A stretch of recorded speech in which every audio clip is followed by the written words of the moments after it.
good. Hello, welcome back to the live stream. We will be going back into episode 3, Turnabout Big Top. And we will be defending Max Galactica in our first day of trial. So let us see how this goes. And why is the text box not transparent? At 7:29, 9:43 a.m. District Court, defendant lobby number 5. I like to have the text box transparent because if we don't, you can cut off some of the sprites and artwork, so it's just better to have the box transparent. Highly recommend that if you ever play through this game yourself. Good morning, Max. Come on, baby. Perk up a little bit. Come on. You're only being on trial for murder. It ain't that bad. Everyone's got to go through it at one point. Max? Milk. What? If I don't have a glass of milk before I go on stage, I just can't function, sweetie. The stage? Don't worry, there won't be a stage. All you have to do is sit down. Easiest performance yet. You got this, baby. Oh, I guess. Nick. Max is really nervous. That's understandable. Oh, hold on. Sorry if everything's in there. I adjusted the mic. Hey, my sweeties. What? You don't think I should fly, do you? Uh-huh. I mean, honestly, if you could, that'd be kind of rad. I think the judge would be into it. If I know my judgy. You know, you've got to make a good first impression. You fly into the room every time you go somewhere? That'd be hilarious. When I enter the room, maybe I should fly in and warm up the crowd a little. That would only work if we were on a jury system, buddy, and no, we are not. No. We can't be having you flying around the courtroom. It just wouldn't be right. Oh. Imagine if you hit someone. True. Then we'd have another murder on our hands, but this time we wouldn't be able to defend you. Don't worry, Max. Just do what Nick says and everything will be okay. AKA, sit down and shut your trap. You don't exactly have the most sparkling of personalities. At least nothing that'll win over a courtroom. Oh, sweetie. What is it? What is it this time, Max? Why don't you try flying into the courtroom? I mean, Phoenix is named after a bird. I can see it now. The dashing young lawyer flying fabulously in from above. Honestly, now I just want... Maybe they did this in the manga. I want Heaven's design team to, like, figure out how to make a phoenix. They've already tried, like, with a unicorn and stuff. So I want to try to see that. One glimpse of that, and everyone in the room will be on your side. Max, really, no one needs to fly today. Nick, what's with that look in your eyes? I like the sound of that. Dashing young lawyer flying fabulously. I actually wouldn't mind seeing you fly too, Nicholas. December 29th, 10 a.m. District Court, courtroom number 2. What's up, Francisco? You're looking sexy today. Wah! Oh, you hit the whip so bad. The case. What? Your Honor, get on. Get on with it. Sorry, I have her accent going. Oh, sorry, I just realized that the defendant's name is Billy Bob Johns. Sure, that would, honestly, that would throw me off, too. Even if the dude came in looking like the most country bumpkins, I'd be like, really? That's what your parents went with? So... Well, isn't the defendant also known as Maximilian Galactica? Yes, Your Honor, he does often go by that name. You know, my grandchild is a huge fan of his. I think everyone here wouldn't mind if we called the defendant Maximilian Galactica. Okay, you have such a bad original name that you have to be called something else. It sounds more friendly. And again, Cary Grant's name was Archibald Leach, which is, yeah, having the last name Leach by Archibald was just really bad. I wonder if that's is to our advantage. Miss Montgomery, your opening statement, if you please. I hope you didn't bother thinking you'd win this one, Mr. Phoenix Wright. There we go. Huh? That spirit channeling trial was a sham. I refuse to acknowledge its legitimacy. Sounds like you just got your panties in a bunch. Again, I get it. It did not count. Do you hear me? She must still be upset about what happened last time. Oh, you think? Did the fact that she practically put you into a coma not clue you into that fact? You have no chance. Zero, zilch, nada. I am not losing this case. Why, you ask? Because it is not in the nature of a Von Karma to lose at anything. I mean, your father lost his life, so, you know, that's already been discounted. I guess being born with the name Von Karma is a free pass to be arrogant and annoying. Watch and learn, Mr. Phoenix Wright. I'll show you the textbook procedure for proving how absolutely guilty you are. Me? Guilty? What are you talking about? It will be my ultimate revenge. It's not like I'll bring her father back. Or dad back. Either way, same thing. There, opening statement complete. Now let's hurry and wrap up this waste of time. Very well, you may call your first witness, Miss Von Karma. Take a sip. Detective Dick Gumshoe, get up there now. Hey, Dick Gumshoe, how you doing? How's your apartment? Sorry to keep you from your work, as I'm sure you need every penny you can earn, Detective. That's one way to backhand an apology. Don't mention it. It's no trouble at all. I've been looking forward to this. Why? Very well. I would like you to begin by shedding light on the events in question. At your service, sir. I missed you, Gumshoe. Like, I know you appear in, like, every game for the trilogy, but still, it's nice to see you again. Alright, Detective, you may proceed with your testimony. Alrighty, let's go, Dickie. Witness testimony, details of the events. The night of the crime, snow was falling until 9:40 p.m., making it extremely cold out. Very nippy.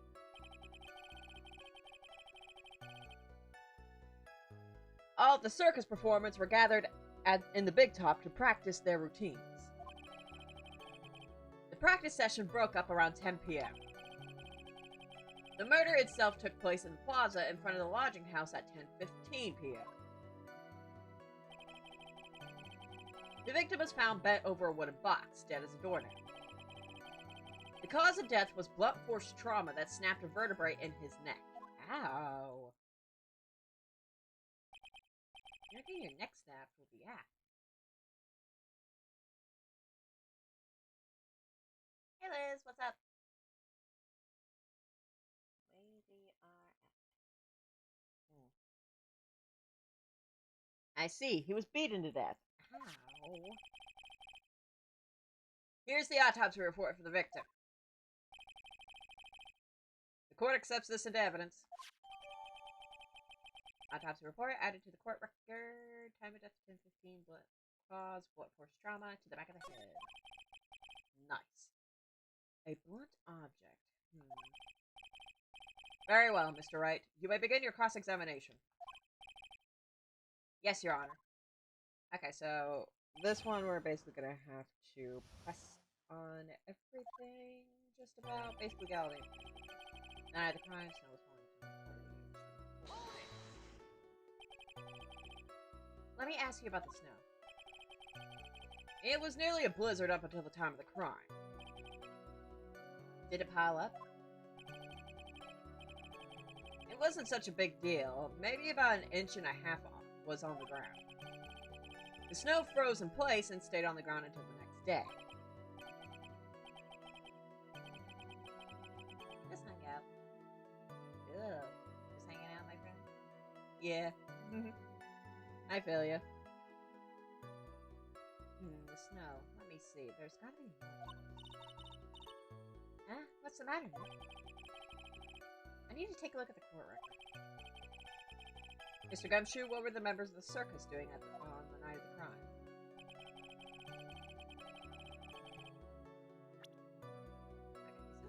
Court record.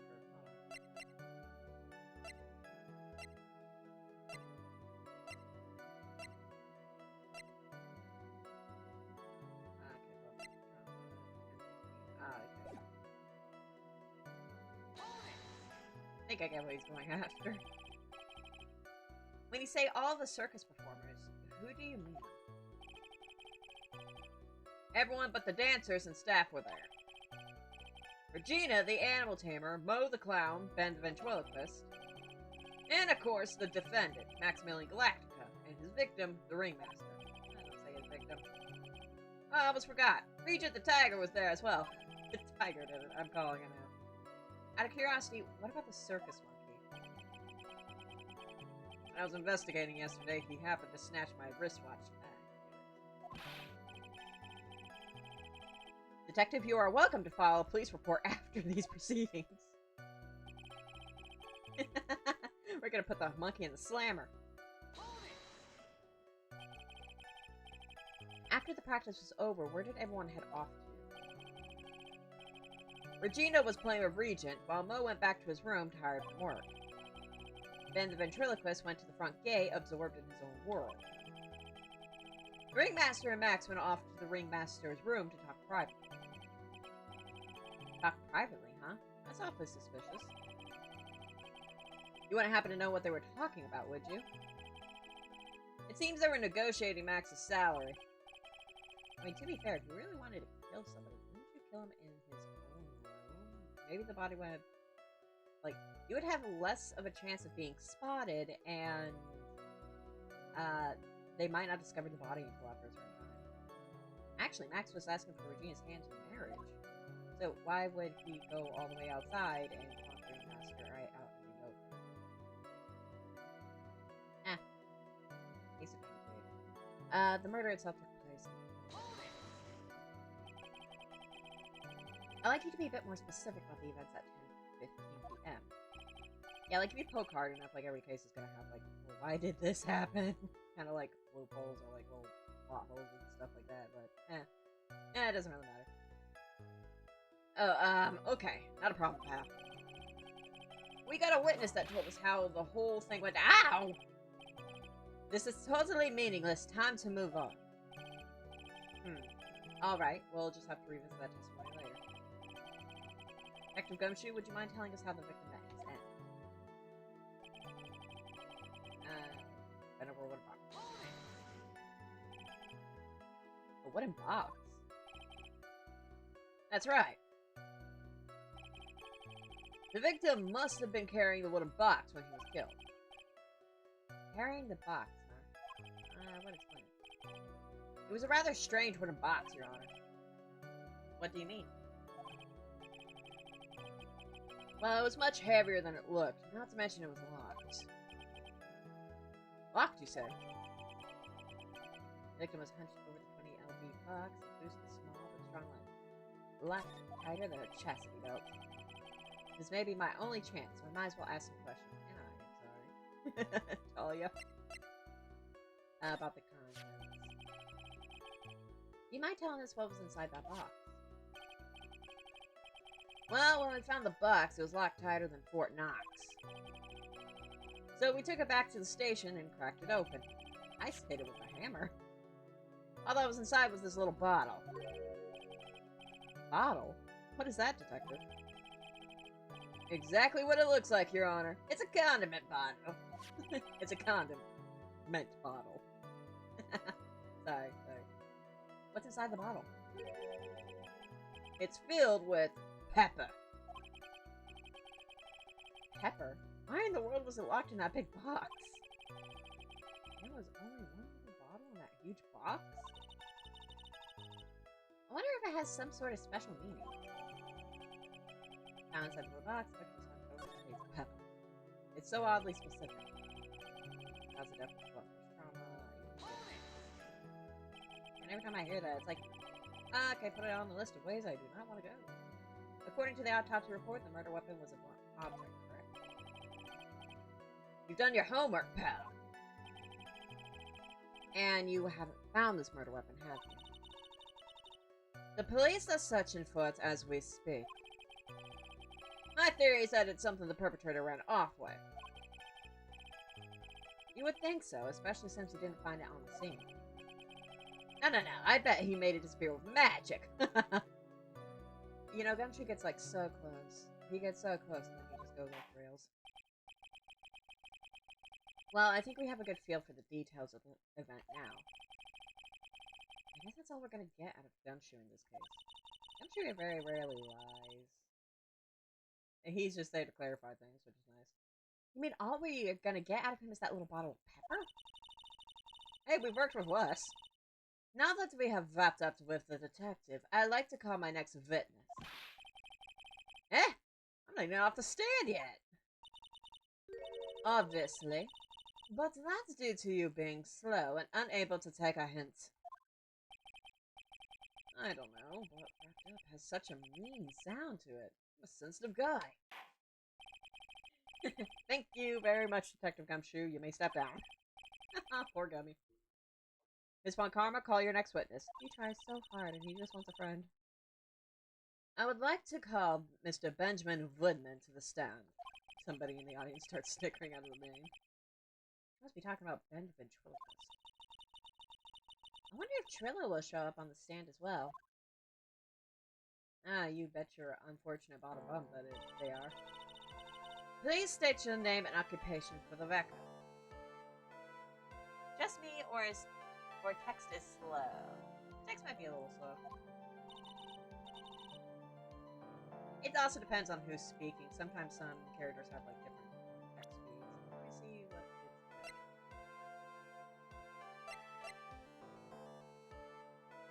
text skip, single box skip. Yeah, unfortunately I can't looks like I can't adjust it, but yeah. Sorry if the text is a little slow for you. It could also be some slight lag on the Twitch. For that, I'm sorry. My name is Twilla Quist. I'm employed as an operatic tenor. Excuse me. The witness called to the stand was one Mr. Benjamin Woodman, ventriloquist. That rope must be cutting off your circulation. I said that I was a singer.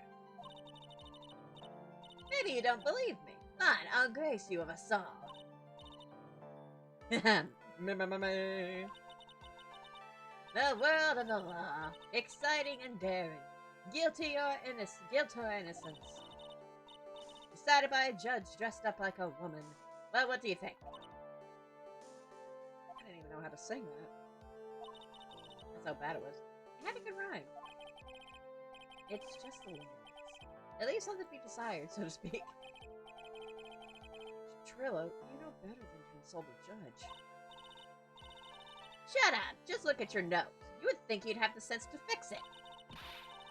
It's so ugly, I want to punch you in the face on the off chance a swelling would help. Ah, handsome squiggler. I see you're familiar. You know that your nose is the reason you'll never be an A-list star.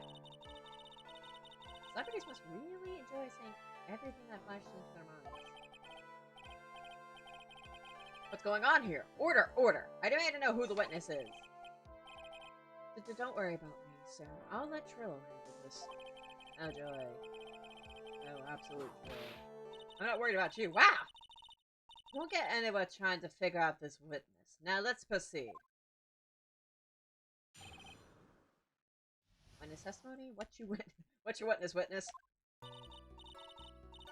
Once practice was over, I left the tent with the stooge, clown. Once we got to the lodging house, I ditched him and went back to the plaza's entrance.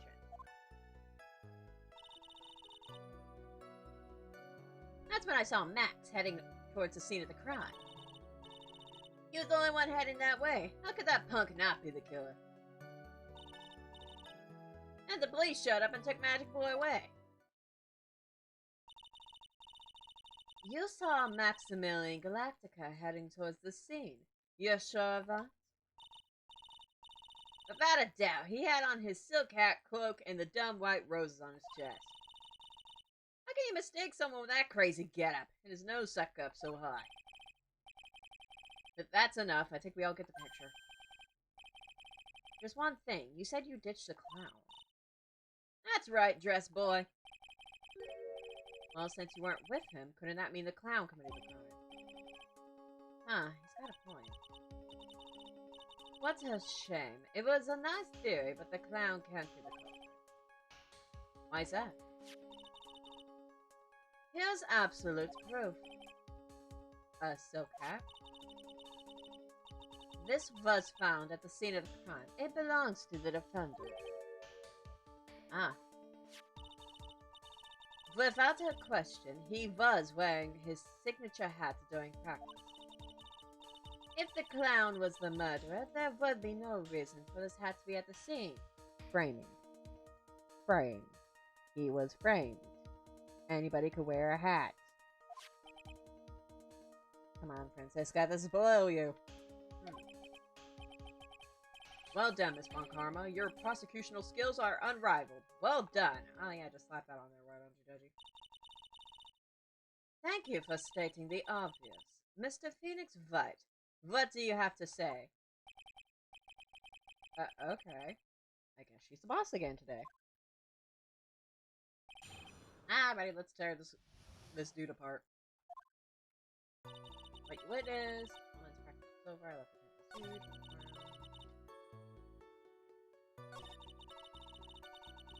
Okay. So we gotta get him to slip up on something. So I think we have to press for a little bit. Why the pause's entrance? To do some thinking, of course! It was awfully cold out that night, especially with all the snow. Wouldn't thinking in your nice, warm lodging house have been a better idea? Mr. Phoenix White, I think you should leave the thinking to the witness. Ah, well, we're not gonna get anywhere if we leave the thinking to the witness, thank you. I'm a good thunker. At least my teachers always said it was. Oh, poor Pinky. Or poor Phoenix. Pinky. Poor Pinky. Nice on that. Are you sure it was really Max Galactica? Of course I'm sure. How could you mistake someone wearing such a snobby three-piece getup? Oh god. Snobby three-piece getup? Get the wax out of your ears. Lawyers nowadays. You're just like talking to a brick wall. Max's three-piece getup. Jeez, could you be any more dense? All together now. Silk hat, cloak, white roses. Thank you. Nick, I think you should put a little more effort into preparing your questions. He was the only one heading to the scene. How could that You saw Max and only Max, right, Trilla? That's right, and that makes him the killer. There was only one person headed that way that night. That makes quite a bit of sense, and makes Max one suspicious character. There's more to this story than meets the eye. Is there something I'm missing this? There's no proof it was Max. I don't really saw Max. Aside from the hat, there is no proof that it was Max. Also, but wait. Wouldn't he have had it also for the scene with Max? That's a bit strange, don't you think? What's strange? That you only saw Max. Doesn't it seem like you should have seen someone else as well? What? Where are you going with this, Mr. Wright?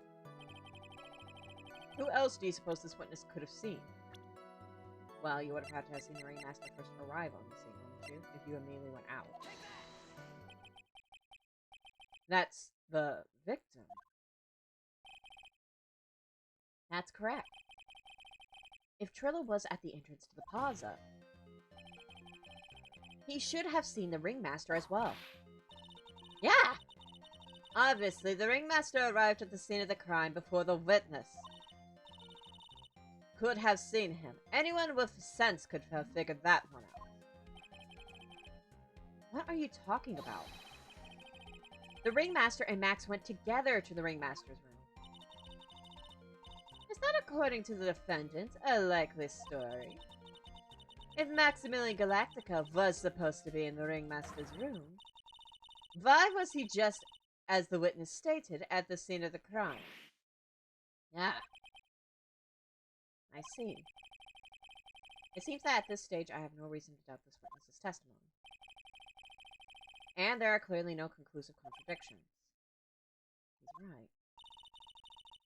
A brilliant judgment, Your Honor. Now let's move along with the testimony. Triller wouldn't happen to have an ulterior motive for incriminating Max, would he? Well, Max is part of that bitter love triangle with Regina. Which is probably why Max conked him over the head. Nick, wasn't Ben the one who got knocked over the head?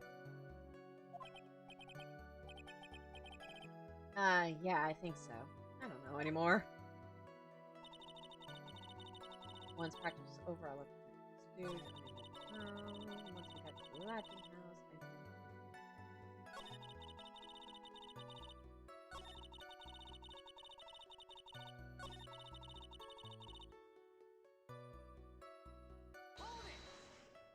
I'll probably press on the others, because I think we have to bring up the fact that he does have some Infernos for incriminating Max, and what we just did with pointing out that he should have saw the ringmaster helps with it. Around what time did the police arrive at the scene? I suppose that would have been around... Hey, what time was it? Huh? I think it was around, I'd say, after 10:30 p.m. Practice ended at 10 p.m., so you hung around the lodging house the entire time? I guess that sounds about right. Wasn't it awfully cold? I can't believe you just stand outside in that weather. Well, the truth is... Will you shut up, you big-nosed dope? Why are you telling him anything extra? Why can't you just believe that we'd stand outside in the weather? Well, maybe you were waiting for someone. What? Who said we were waiting for someone? Your actions did. Because why else would you be standing out there? Mr. Phoenix Wright, we can all do without your offhanded theory. But this witness, he's cracking under the pressure already. I'm onto something. Mr. Wright? Who do you suppose the witness was waiting for out in the cold that night? Oh, it's pretty obvious. He was waiting for Regina. Like a creep.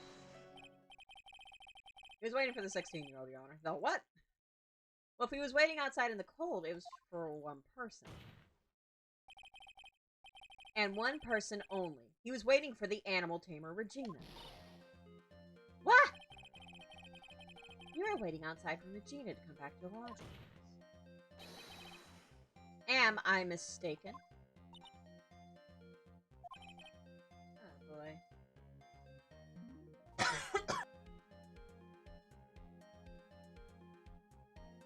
Sorry about that. My throat's sore. Is this true? Well, you can't really ask me that question. Who cares who I was waiting for that night? What's important is what I saw. Don't you forget it. Well, the puppet may be a bit stiff, but he's right. Huh? Oh, come on, Your Honor. Alright. You ever heard of perjury? Oh, well, then again, maybe it wasn't perjury. He was just holding back information. But still. There's obviously a reason why this witness was there that night. He spent all that time waiting for Regina to arrive. Moreover, even if someone else would have walked right in front of him, I doubt he would have paid them a second thought. Ah! That makes perfect sense. What did you just say? The witness saw the defendant at the scene of the crime. And I say he did it. However, he did not see the victim on the way to his eventual demise.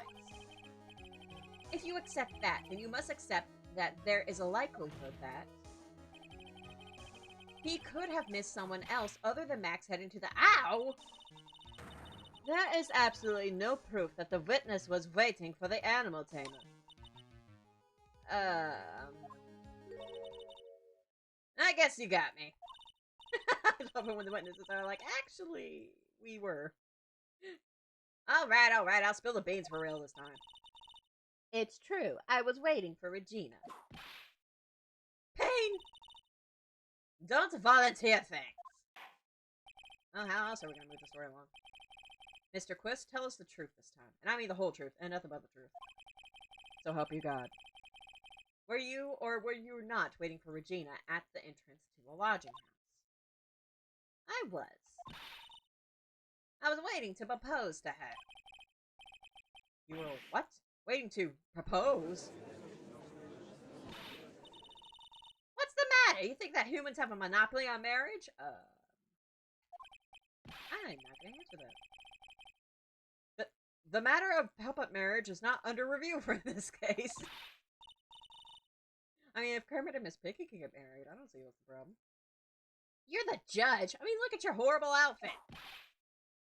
More pain. Thanks to your bubbling, my perfect plan is not so perfect anymore. Now that we have to waste time getting to the bottom of some silly proposal by a puppet. Proposal by the puppet. About the proposal. Don't be so surprised that I was going to propose to Regina. I even had something to give to her. I kept it in my pocket, waiting for the chance to propose and give it to her. Of course, I also had it in my pocket that night. It was a present for her. In the end, I wasn't able to give it to her, so I still got it in my pocket. You don't got nothing in your pocket. I got it in my pocket. You were going to propose. You, a puppet. Thank goodness I got a pop filter because I got a lot of pop going on. Don't be so obtuse. Just because I'm a puppet doesn't mean I can't love. I guess you're right. Just because I'm old doesn't mean I could have proposed. Oh, hold on. That means exactly that. Back off, Judgy Wudgy. Exactly. No. I am putting an end to this. His honor is looking a little less on than honorable right now, I'd say. Okay, Mr. Wright, please continue with your cross-examination. Oh, don't you give me that. What was with that sigh at the end? Can everyone stop being creeps around the 16-year-old? Thank you. Don't be so surprised that I was going to propose to her. And something to give her. Kept it in my pocket. Of course, I also had it in my pocket. Nice. Okay. So I'm gonna press on these statements. I think I made the mistake of, like, bringing the ring out and trying to use that when I first played, and I think I remember that's not what you're supposed to do. I think you're supposed to bring it up another way. So, you are still thinking of trying to give it to Regina? The audacity. Of course I am! I spent 3 months' salary on this thing. I'm not gonna give that up that easily. I spent 3 months' salary on this thing? A cheap ring with an airy sparkle. Yeah. Wow, you don't get that much, do you? Oh, damn.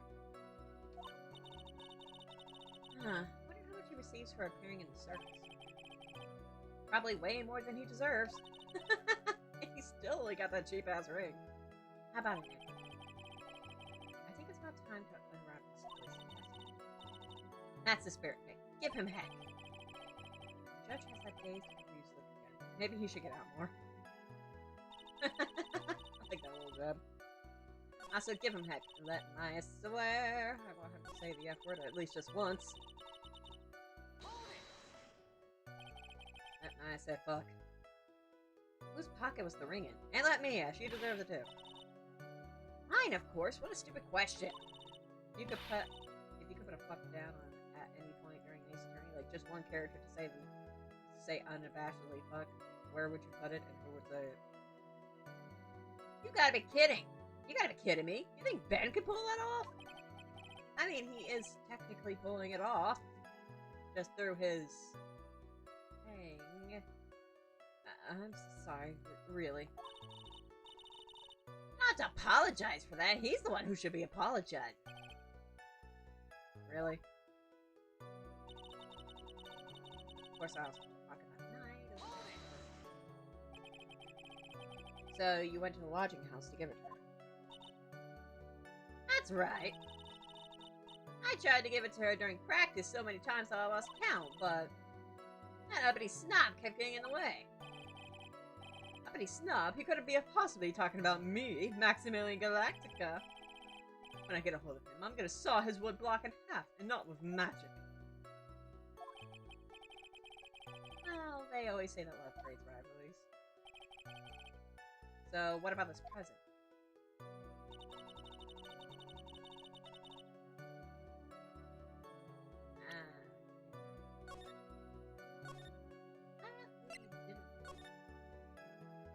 I thought we had to get to say what it was.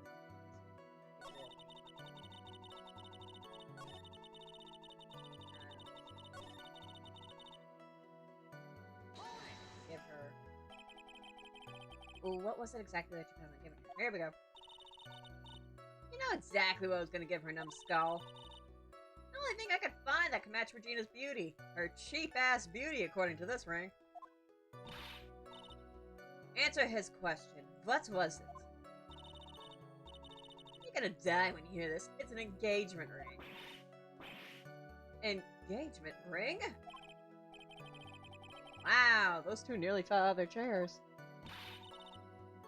Mr. Phoenix White's joke has gone too far. Excuse me, we're not the puppet who's planning to propose to a 16-year-old, so excuse us. You brought this witness in, not us. Time for this to end right here. You could direct that with that'd be great. Francisco Whip looks like it's about to flash out at almost anything. I'll get that thing probably shuts down for a long time. Pain equals bad. Push on it. We need this. Not the whip, though. It's maybe something of a joke, but this is a historic moment. The first time that a puppet has ever proposed to him. Ow! I advise you to cut this argument short. I'm going to have to agree with the defense here. Will the witness please revise their testimony? Specifically about the engagement. I like to stick to facts, not sociology. You sure do enjoy sweating the details, especially for a man in the black bathrobe. I mean, he does have a horrible outfit on, but that's kind of the point of being a judge. Okay, I think here is where we bring up the rainbow. Be like, you mean this one? The one that the monkey stole? Ready?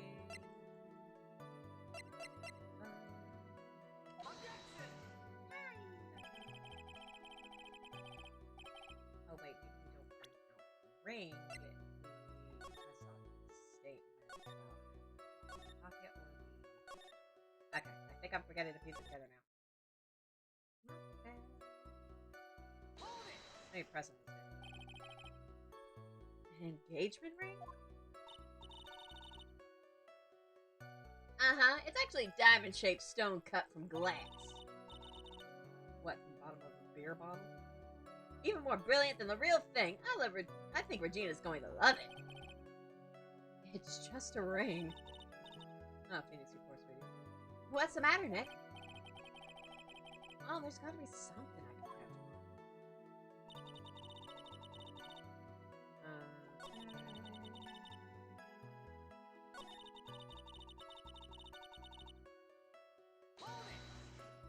Yeah, you don't got any pocket money. So, are you still thinking of trying to give it to Regina? Of course I am! My 3 months salary, I'm not gonna give it up that easy. How much do you receive for free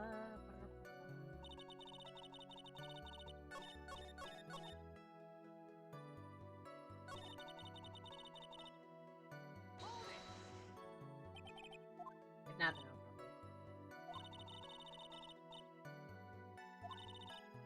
then I'll probably like present it.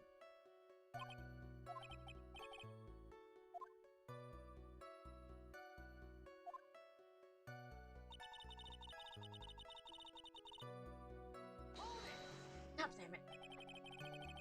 Damn me now, hold on. Yeah, you got that Days Confused look in your eyes, didn't you? Ah, damn it!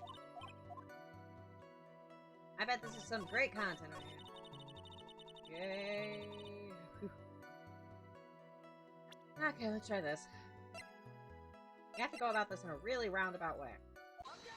Then again, it is a circus. Here we go. I eventually got it. I know the game. Trillo, do you mind if I show you something? What is it? What are you talking about? Uh-oh. Looks like they're going to double team me now. Do you recognize this ring? Oh, don't worry, you can take it from the fight, Phoenix. We're fine. That's mine! Give it back! Thief! Thief! Didn't you just testify about this very object? I believe you said, in the end, I wasn't able to give it to her, so I still got it in my pocket.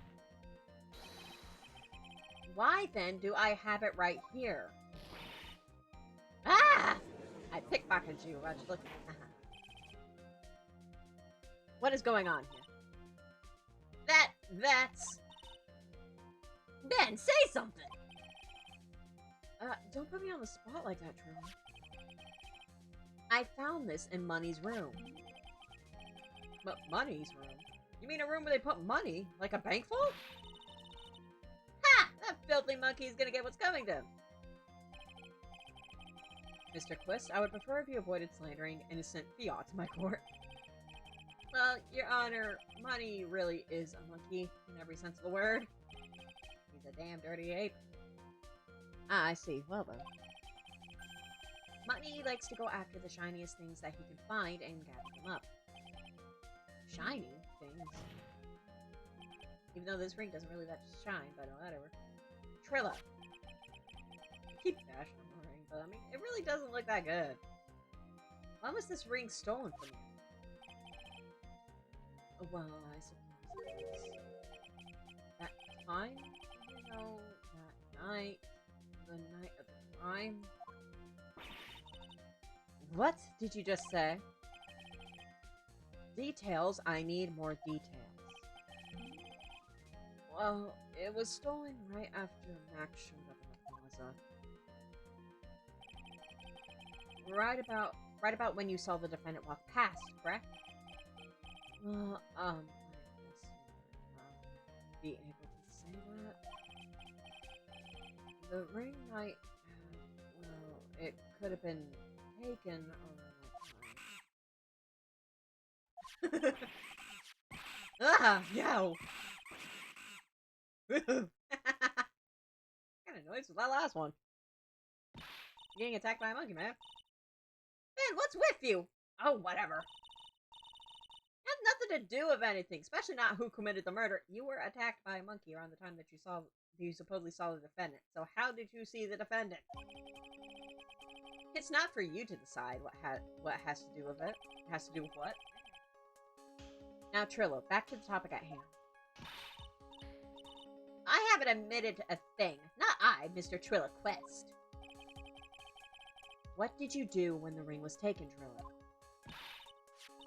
You know exactly what I did. I chased after that ring-snatching monkey, Money. Ah, I see. But you weren't able to catch up with him, were you? It's all the slow, loafy... It's the slow, loafy fool called Ben's fault. While he was fumbling his way through the snow, that dumb monkey was able to get away. That is indeed an incredible shame. Well, this does indeed prove one very important point. Ben needs to work his ass off. Prove an important point. What point could that possibly be? Ben doesn't exercise enough. Very true. Ben's testimony has a flaw. There is a huge contradiction in this witness's testimony. Contradiction? The witness was just testified to the following effect. Up until the police arrived, he didn't move from the entrance to the plaza. However, the witness just stated that he chased after Money the monkey. When the witness was off chasing Money, there was no one watching the plaza. What is the meaning of all this, Mr. Phoenix Wright? Where are you going with this little theory of yours? I'm saying that there is no possible way that this witness saw the plaza the entire time. That's where I'm going with this little theory, which leads me to my next point. It is entirely possible that someone other than the defendant was at the scene. Exactly. Interesting, Mr. Wright. Well then, tell me this, Mr. Phoenix Wright. Do you have any proof that something slipped past this ventriloquist? Oh, he ain't village. He's not good at singing. I slip up on words so hard. Well, he obviously didn't see the victim, the ringmaster, arrive on the scene. However, that doesn't change the fact that he saw the defendant arrive. The witness is lying. He is blinded by his rivalry with Max. Well, the defense's argument does hold water. This witness does have a history of animosity towards the defendant. What? How dare you? I wouldn't lie just to get that dork face in trouble. He's not even worth it. I saw him, no doubt about it. I saw that worthless liar. Well, just for clarity's sake, let's flesh out exactly who you saw on that night. Ha! I've told you so many times, you'd think you'd know that my story's not changing. You've already changed your story, stick boy. I'm sure it'll change some more. I love you, Phoenix. Where there is one lie, there are usually many more behind it. Exactly, Maya. That's why we have to keep up with him. We have to keep after him. Nah, keep up with him. Yeah. I am not on the ball today. Oh well. When his testimony witnessing Max. I'll give you that I was waiting for that night. Gina. That doesn't change the fact that I saw Max in the plaza that night. He showed up after I had been waiting there for about 5 minutes. I said good evening to him, but he didn't even acknowledge my presence. I'm absolutely sure it was him. I saw Max Galactica at the scene. There's no way I could mistake someone wearing those 3 ridiculous symbols. I am not pressing that statement. I am not falling into that damn trap. So that means that money didn't show up until after you saw Max? That's right. Money ran up less than a minute after I saw Max, so someone else could have snuck past your ass. The money snatched the ring. You went chasing after him? How long was it until you came back to where you were waiting? Well, let's see. I'd say about, I suppose, 5 minutes, I think. So the victim could have arrived on the scene in that 5-minute stretch. So could have someone else, sister. What's your point? Mr. Wright, please proceed with your cross-examination. Witnessing Max. I give you that. I was waiting on my phone. Gina.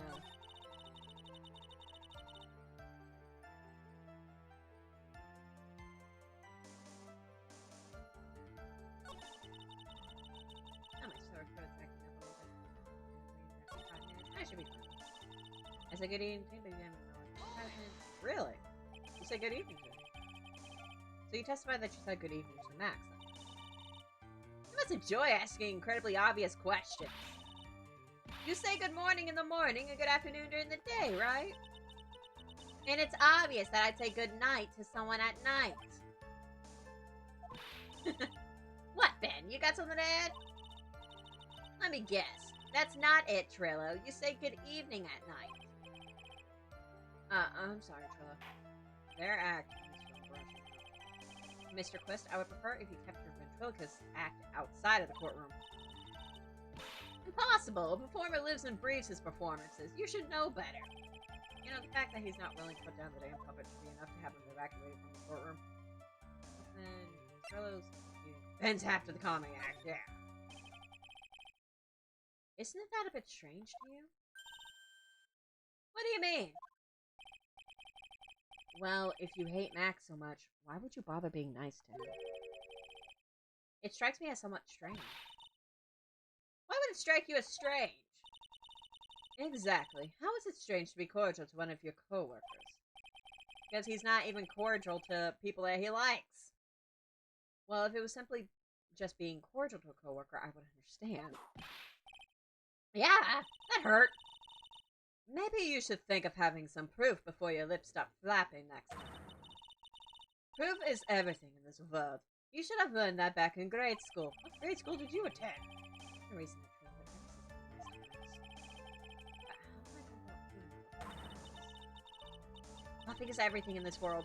But I'm sure you already learned that one. I guess I can give it a shot. The witness will resume his testimony. I'm wondering if we should present the bottle at that statement. Because he had just been hit over the head, like, that night or a night ago, so I don't know, somebody hit me over the head with a damn bottle. I sure as hell want to say good evening to them. And again, I am also one salty chick. If you hit me over the head with a bottle, I'm gonna have to write it. There we go. Trillo, is it not true that you had a fight with Max on the day of the murder? A fight? A fight over Regina, to be exact. It wasn't that big of a deal. It was just an argument, a disagreement at most. A disagreement usually doesn't end with someone getting clonked over the head. Ah! That morning, Ben got clobbered over the head by Max, didn't he? What? Is that an admission of assault and battery? Yes, but... Ow! Before we handle that, we should wrap up the defendant's murder charge first. And then we can sue the pants off of Max Galactica. I mean, you already got the shirt off. The truth is that on the day of the crime, the defendant and witness had a huge fight. Then again, I don't think Max is that hot. There is absolutely no way that he would have suddenly become cordial that evening. Moreover, just consider the personality of the witness on the stand. There's no way a puppet this lewd would just up and say good evening to his rival. I love that word. The word lewd in this case. Yeah! Aren't you saying this witness is lying? I ain't saying he is a truther. That he is trying to frame the defendant by claiming to have seen him at the crime scene. Yeah, it's a possibility. I didn't tell a single lie. Honestly, I just... Uh-huh. You just kept valuable evidence away from the court. That's what you did. That's enough from you. Mr. Quist? Mr. Wright? Yes, Your Honor? Let's clarify this testimony for the court. Could you explain your theory about who the witness actually saw that night? He didn't see anyone. He saw the defendant. He saw a different person. Because he did see someone. I mean... He's being too specific about this to lie, but he didn't see Max, otherwise our argument falls apart. It's my belief that the witness did indeed see someone that night. It was just someone else. That's who he said good evening to. What kind of theory is that? The correct one, as always. Furthermore, I don't believe the person the witness saw was Max at all. What? If he had truly met Max that night, there would have been no greeting at all. Which means there's only one proper answer. The person the witness saw that night was not Maximilian Galactica. That is why Trillo made the effort to greet whoever it was that he saw that evening. Or good evening, as he put it.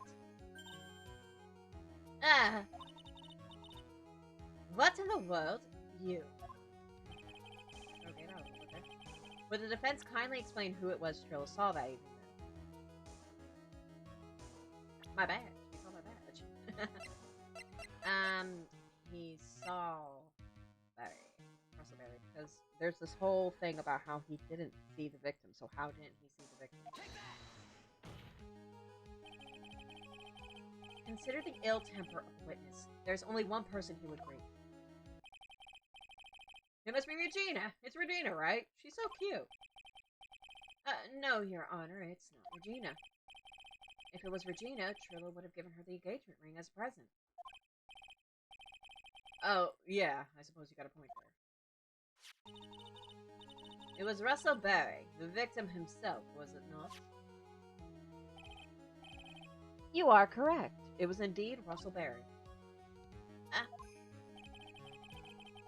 The person you saw that evening was the victim, the ringmaster, Russell Berry.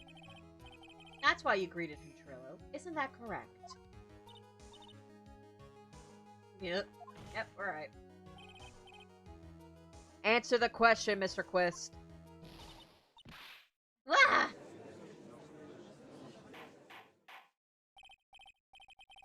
Order, order. How do you respond to this? But wait a second. Well, at first I thought it was the old man. But once I got a better look at him, it was obviously Maximilian Galactica.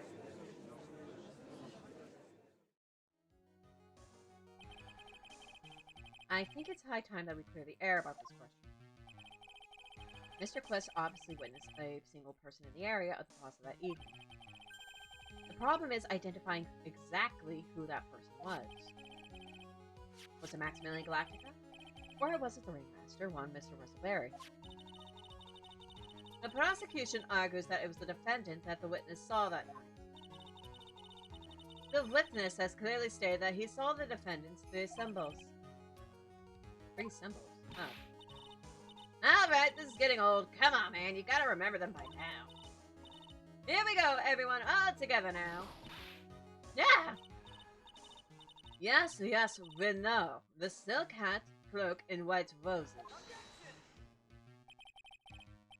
A silk hat and a cloak, anyone could wear them. They'd even look good on me. Fanart would say yes. What was that? Well, the witness has endlessly repeated that he saw Max's three symbols. However, how do we really know it was Maximilian Galactica? It could have been someone else dressed up as him. Possibly even Russell Berry. What? I mean, that would seem obvious. I mean, if he was going to describe the witness, he would describe something like his hair or something that's, you know, attached to him. Miss Von Karma? Do you have clear evidence that the person the witness saw was the defendant? Aside from that. Well, if that's the case, then it's impossible for me to make a judgment at this point. Yes, I think we finally won a point in this one. That is very unfortunate. Now we gotta bring out the clown. Huh?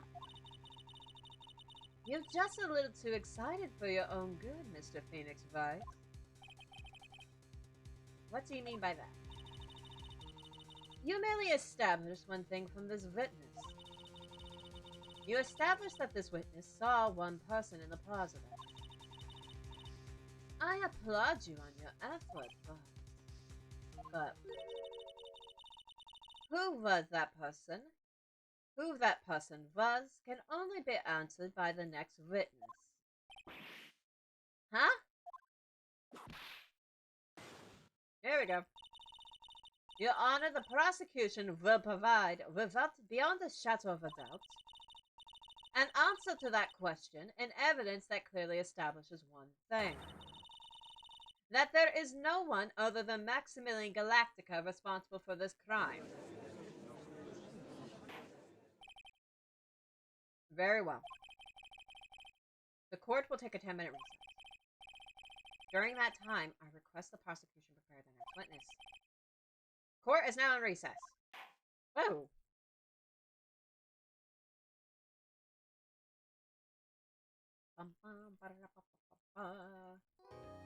Ooh, we managed to finish that up in an hour. Nice. We will, of course, move on to the next segment. Let us go. And let us confront the clown. Like so many people's nightmares are consisted of. December 29th, 11:54 a.m. District Court. Defendant lobby number 5. Sweetie, you have to believe me. I didn't go anywhere near that crime scene. So then, where were you when the murder took place? We talked about it yesterday, remember? I was in the ringmaster's room. And while you were there, it was the ringmaster who left the room, right? Exactly. He told me to wait in the room because he would be right back. That's when the ringmaster headed to the scene of the crime, right? That's what it seems like. But the ringmaster must have been wearing Max's costume, right? Oh, sweetie, I just remembered. I went straight to the ringmaster's room still dressed in my stage clothes. But when I got there, I went ahead and took the costume off. Which means... It means that the ringmaster could have taken his costume and went out looking like Max. Fabulous! That's a fabulously possible possibility. Well done, Nick. However, sweetie, why would the ringmaster want to dress up like me? Isn't that a bit strange? Huh. If you think about it, all they found at the crime scene was my silk hat. What about my cloak? Where did that go? Double, huh? He brings up a good point. Wow, Max, I never thought of that. You'd be a detective or something. Well, I was never quite sure what to be when I grew up. Magician or president? Stick with magician, buddy. You have no idea how hard it was to make a decision. That's really cool. Fabulous. This mystery just keeps getting deeper. Plus, if he had committed the crime, it's like... I mean, I guess he could possibly get rid of it, but...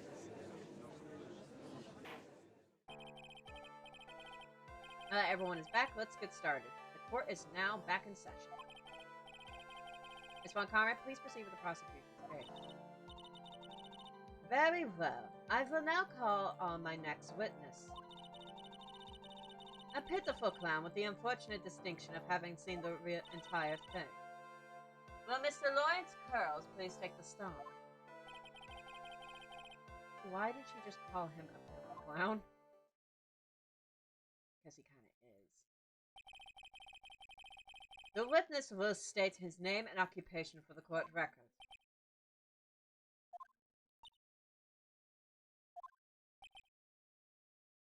It's like being with Edward again. In the West Philadelphia, born and raised. Name and occupation. Will the witness please inform the court why he is speaking autobiographical gibberish? That was a Fresh Prince of Bel-Air reference, baby. Oh, I'm sorry. I'm just not used to being in court. I've never been in a courtroom in my life. I just wasn't quite sure what joke is best suited to this sort of occasion. What in the world are you talking about? You're in a grand hall of justice, not some comedy club. Since it's easy to see your occupation, please state your name for the court. Oh yeah, maybe this joke is okay. Mom, do I have to wear pants? The sign only says no shirts, no shoes, no service.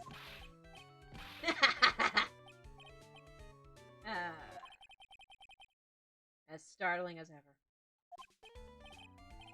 Okay, how about this? Have you seen my proctologist, Dr. Seymour Butts? How was that one?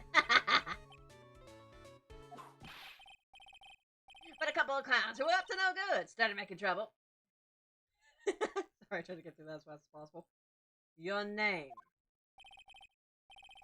Lawrence Curls, professional funny man, also known as Mo the Clown. You witnessed the scene at around 10:15, the day of the murder. Correct? Yes it is. Very well, Mr. Curls. Will you please testify to what you saw that evening? A rabbi, a priest, and a Rastafarian walked into this... Without the humor, please. Okay. Poor Mo. Can't be his normal stoogey self in court. I mean, just the fact that he was able to walk into the courtroom dressed like that says a lot. Is that even his real hair? I know. I'm not the greatest comedian in the world. You're not a comedian at all. I haven't been able to make people laugh for 10 years. No matter what I say, all I get in return is a vacant stare and polite applause. Since no one ever laughs at my jokes, I've taken a laughing at them myself. It's a bad habit, but hey, at least I'm trying. Imagine my predicament. I'm a clown who can't make people laugh. Almost useless. But I keep trying. I even tried to come up with jokes just for today. This atmosphere is very nerve-wracking. I decided to try making everyone laugh. Seriously, everyone, what do you think of me? How am I doing?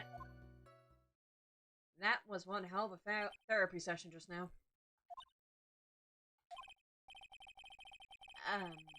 Aren't we the ones supposed to be asking the questions here? Witness? Huh? We will listen to your call for help after the court proceedings are over. Thus, please stick to the facts of this case. Really? You'll really hear me out? Well, I'll make sure that one of my staff will be a straight man out later. Thank you. I can't wait. Poor Gumshoe. Phoenix is already like, yeah, I know who that is. And though that's settled, shall we begin once again with the testimony? Of course we can. I'll talk for as long as you want. Oh, joy. Okay, what's your witness? The night of the murder, after practice was over, I went straight back to my room. You have no idea how tired I was that night. I was pooped. I thought I'd go straight to sleep, but before I did, I glanced out the window. That's when I saw two silhouettes. They're a bit far away, though. It was the ringmaster, and he was with Max, who was wearing his clothes. I kept watching him, and all of a sudden, Max clonked the ringmaster over the head. That's very interesting. If this eyewitness account is to be believed, I have enough to pass judgment right now. Of course you can. There is no way that this account can be criticized. I'm going to criticize it. However, this one is a bit, how do you say, off-kilter? Almost like he has some sort of atmospheric guilt surrounding him. Would have been hilarious if Mo was actually the murderer. That must be because of my insincere smile. Mr. Wright, please begin the defense's cross-examination. Now. Yes. Nick, you've got to find some kind of contradiction in his testimony. I know that. Mr. Wright? Your Honor? I'm afraid that if you push this witness too far, it would bring disaster upon the court. Thus, I sincerely hope you are not going to engage in pointless saber-rattling. I understand, Your Honor. I don't exactly want this to happen either, Your Honor. If you cause this clown to stray from the facts, I'll hold you responsible. Honestly, I'm just imagining the witnesses in Phoenix Wright in the Danganronpa situation, with how seriously Danganronpa takes itself. Like, Danganronpa is still ridiculous, but it at least slightly takes itself more seriously. At least compared to something like this right at the moment. Am I responsible? I'm not the one with the corny jokes. I would actually go up to see a Danganronpa situation. Phoenix Wright, that'd be really cool. What's your witness? Honestly, just seeing, like, really good characters in the Danganronpa situation would be fascinating, but actually, I went straight back to my room. Okay, I'm gonna save because the thing with pressing on low is if you press the wrong statement, you can get hit. So, yeah.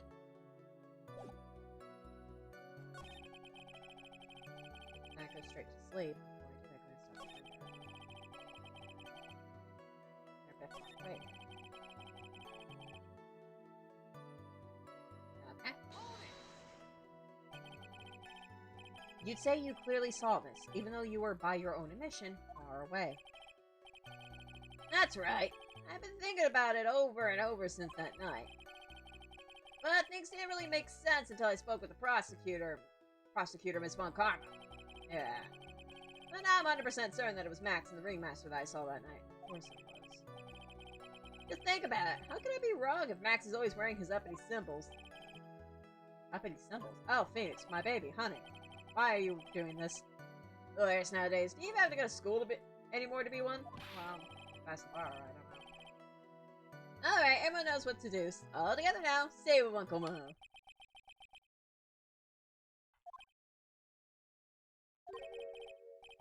See what I mean? It's always like this. The crowd never wants to go along with me. I just don't have that charismatic appearance, that's why. I must really be utterly and completely worthless as a clown. Yaza! At least it wasn't another Fresh Prince of Bel-Air reference. Enough foolishness. Get back on track. Will the witness please testify to what he saw and only what he saw? Okay, good.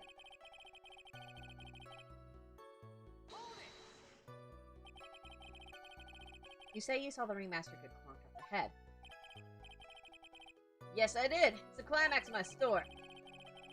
He really does enjoy the completely random segment. What would you say the victim was struck with? You mean the weapon? I have no idea.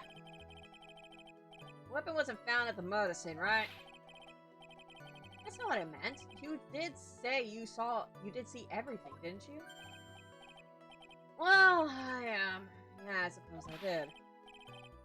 Wait, no, I didn't. I didn't see a weapon. I didn't see a winner.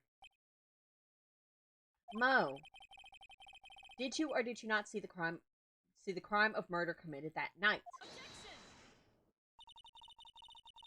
I will not permit you to harass my witness in this manner. You know, it's the fact that you can whip witnesses still that's like, okay, yeah, I can't harass them, but you also can't whip them, sister. You better have an excellent reason for attacking this poor clown. He is a poor clown, I'll give you that. Because if you don't, you know what is waiting for you. A nice penalty. Is this a bit melodramatic? So what will it be then, Mr. Phoenix Wright? Do you have any clear basis to believe that my witness did not see the crime?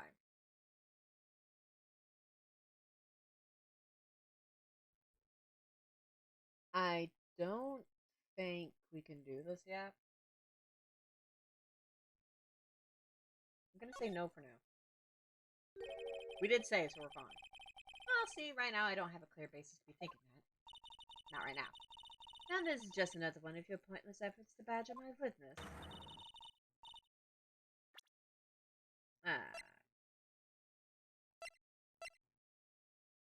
Okay, then I'm gonna try that again, but I'm going to say yes.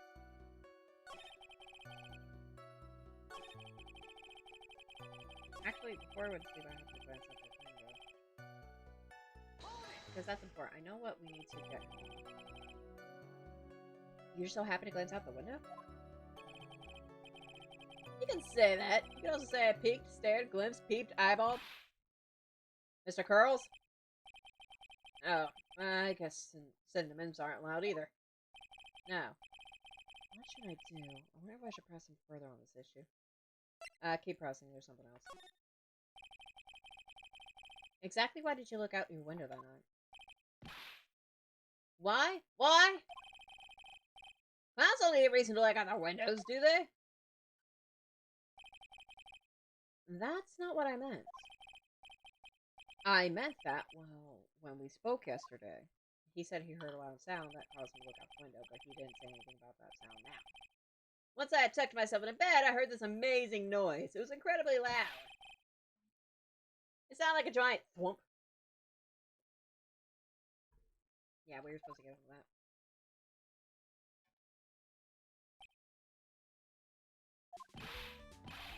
Oh yeah, I forgot about that. Oop, it's Mike, my bad. You forgot. Your Honor, the witness looked out of his window upon hearing a loud sound. He did not just simply glance out of his window that night.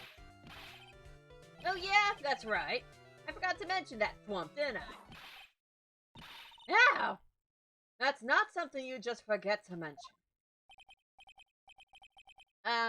Yeah, what she said. I believe it would be best if Mo were to revise his testimony. Very well. Mr. Curls, please revise your testimony. This should start turning the tables in our favor.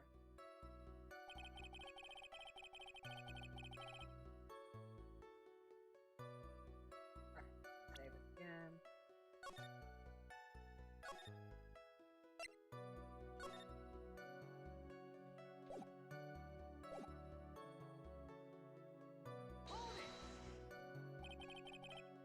What was the sound like? Well, I guess it kind of sounded like, I guess you could say, Mr. Curls, may the court remind you that humor is unnecessary. Duh, how do you know I was gonna make a joke? I guess if the sound sounded like a... I suppose it sounded like someone getting hit with something very hard. Yeah, that's what it sounded like, honestly. Someone getting hit, huh? What then? You went out to look at the window and you saw...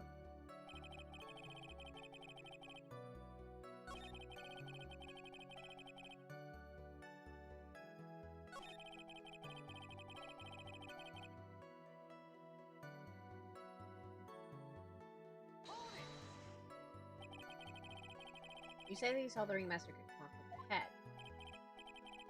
Yes, I did! It's the climax of my story! Okay, here I think we can say that we do have a reason because he heard the sound when... He heard the sound of someone getting hit over the head, so we didn't actually see the moment of impact. We didn't actually see, quote-unquote, Max hitting the ringmaster. He really does enjoy the rain and non-second. What would you say the victim was struck from? You mean the weapon? I have no idea. The weapon wasn't found at the murder scene, right? That's not what I meant. You did say you did see everything, didn't you? Well, yeah, I suppose I did. Wait, no I didn't. I didn't see a weapon. Mo. Did you or did you not see the crime of murder committed that night? I will not permit you to harass my witness in this manner. You'd better have an excellent reason for attacking this poor clown. Because if you don't, you know what is waiting for you. A nice penalty. Isn't this a bit melodramatic? It's a huge penalty too. It's like half your health right there. So what will it be then, Mr. Phoenix Wright? Do you have any clear basis to believe that my witness did not see the crime? Of course I do. I've got a great reason to make my claim. And I suppose you'll be telling us all that great reason. Of course I will. The reason is the witness's very own testimony. What is the meaning of that, Mr. Wright? Mo said that he heard a sound like a thump of someone getting hit. Yeah, you had to bring that up before you could press on this one. He did say that. However, Mo just stated the following under oath. I kept watching them, and all of a sudden Max clonked the ringmaster over the head. If Mo is to be believed when he says he looked out the window upon hearing a sound, there is no way that he could have seen Max clonk anyone. In 1972, a crack clown unit was sent to prison. Mr. Curls, how do you respond to Mr. Wright's assessment? With an 18. They didn't commit. These clowns probably escaped from a maximum security clown car. Mr. Curls, are you reciting the C-Team thing to anger this court? No, I'm just stalling for time while I job. Great job, Nick. These types of witnesses always seem to have a selective memory. Well, it makes your job harder. You just have to peel back the layers of the clown makeup to find the truth.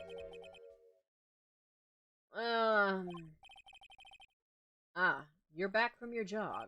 I actually kind of like how the judge handles Curls in this case, if only just because, like, the judge is so done with his crap. Well, it pretty much happened the way I said. Pretty much. I looked out my window that night. The ringmaster was already face down in the snow. The prosecution helped me fill in the gaps in my statement. Von Karma. Tampering with witnesses again? So now you are saying that you did not see the defendant clonk the ringmaster? Yes. When I looked out my window, the ringmaster had already checked out. Checked out? Yep, he was on permanent vacation, as they say. You know, for someone that apparently really looked up to the ringmaster, that's kind of an insensitive thing to say. Mr. Curls. Your Honor? You did not witness the actual crime. However, you still say you saw the criminal, correct? Yes, exactly. The ringmaster was slumped over, and I saw someone's silhouette next to him. Very well, then please testify to the silhouette you saw. I expect the truth. And if I even catch a hint of a joke from you, I will put you in a holding cell until you learn court etiquette. Got it? Got it. If only the judge was this on the wall of all the witnesses. It was a bit far away, but that shadow could have only belonged to Max. There's no doubting it, especially since I saw his uppity symbols. Not pressing that. His silk hat, that black coat, they were all there. What about the white roses? His face was silhouetted, but there was no doubt that it was him. His cloak was fluttering in the wind, so I couldn't really see what he was carrying.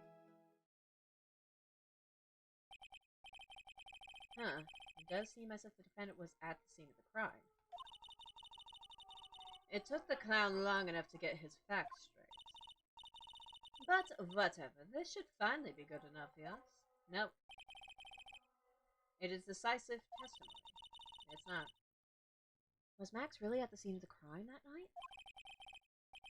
He said he wasn't there. We have to believe him. Alright, Mr. Wright, commence your cross-examination.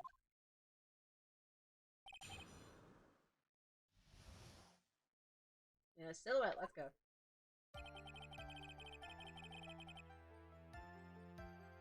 Max.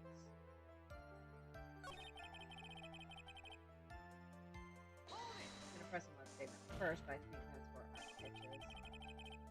You're sure this is what you saw that night? Exactly what I said I saw is exactly what I saw. I've got eyes like a hawk.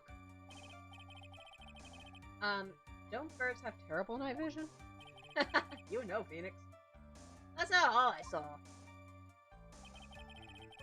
His face was silhouetted.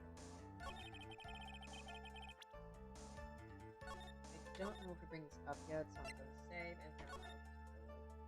and again, saves coming in this game is like no shame at all. If only just because like I know like so many people who do it, so it's like if you can do it, then you can do it. There we go. You say you saw all of Max's uppity symbols. I suppose so. The silk hat and the cloak, right? Mo.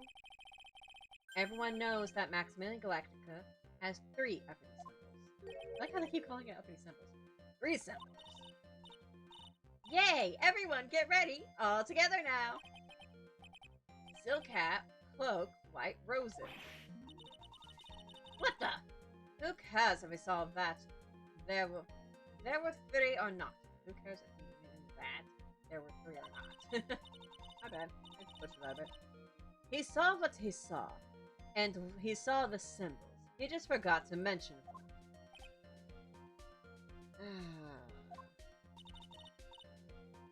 Isn't that right, Mo?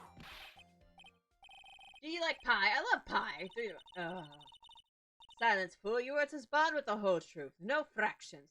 Did he say that whole thing, like, right then and there? Like, 3 point... What the... Because that's actually a talent if he did. Order. Order.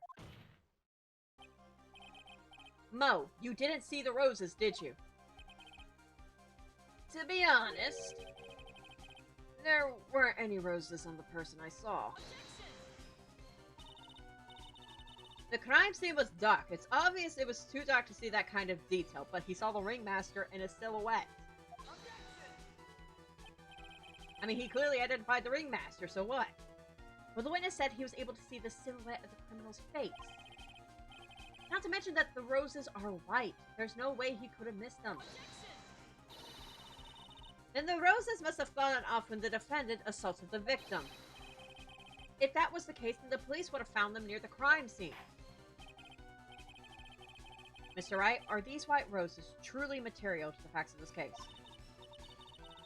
Clearly not. He's just toying with this court. Phoenix getting a epiphany here. I got her on the ropes now. These seemingly insignificant facts have never failed to lead me to the truth yet. Someone is toying with the court, but it's not me. Your Honor, do you recall Trillo's testimony? There's no way I can mistake someone wearing those three ridiculous symbols. How can you mistake someone with that crazy getup and his nose stuck up so high? How could you mistake someone wearing such a snobby three-piece getup? Trillo saw them all. Trillo saw all three of Max's symbols. However, this witness claims there were no white roses on the person he saw. There is absolutely no doubt that this is a contradiction.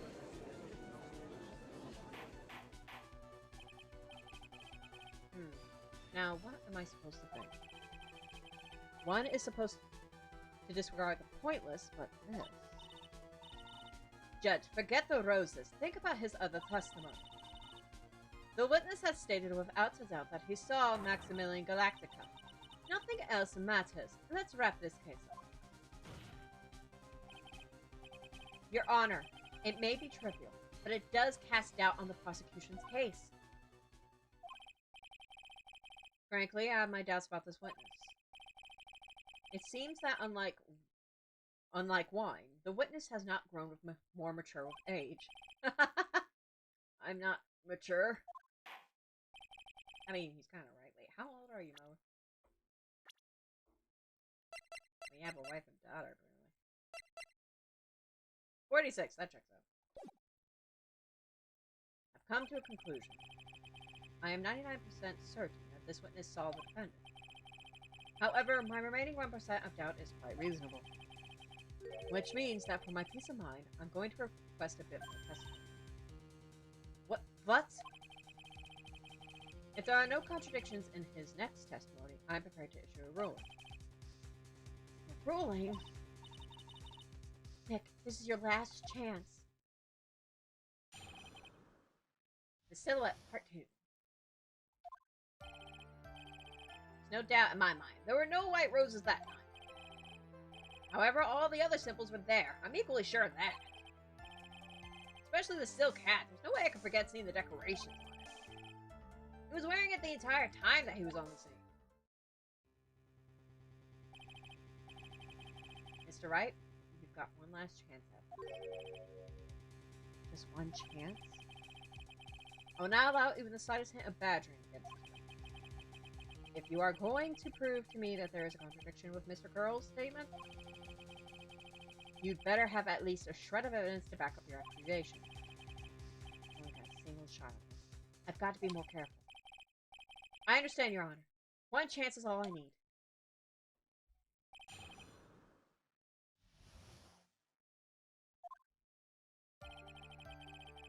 There's no doubt in my mind. I might roast it.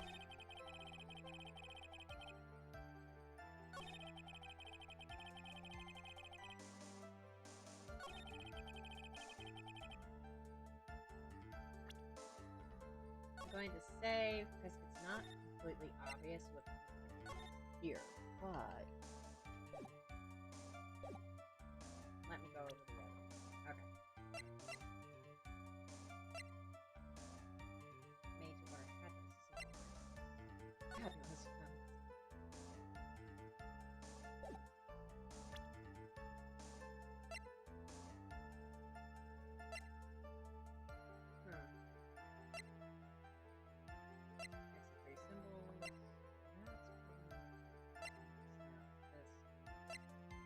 That.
No telling it.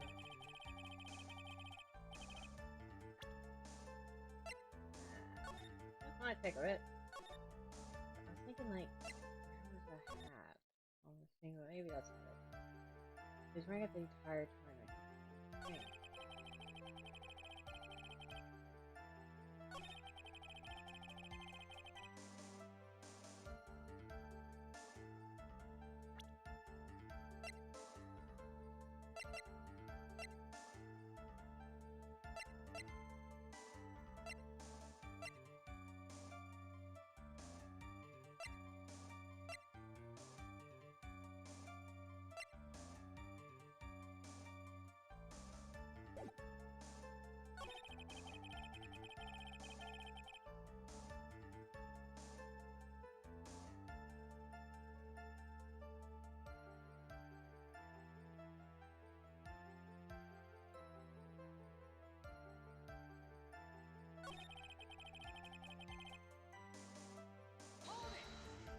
I don't know if we can press them.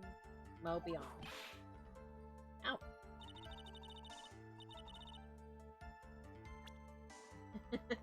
Yeah, that is a lot of help.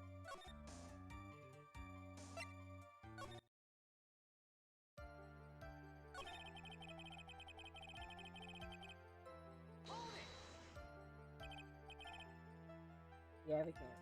We have to press that.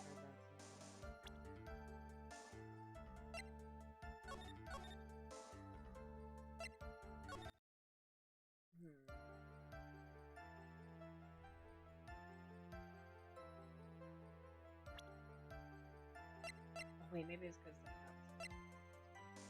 hat. Okay, there we go. Oh, took me a minute, but I made the connection.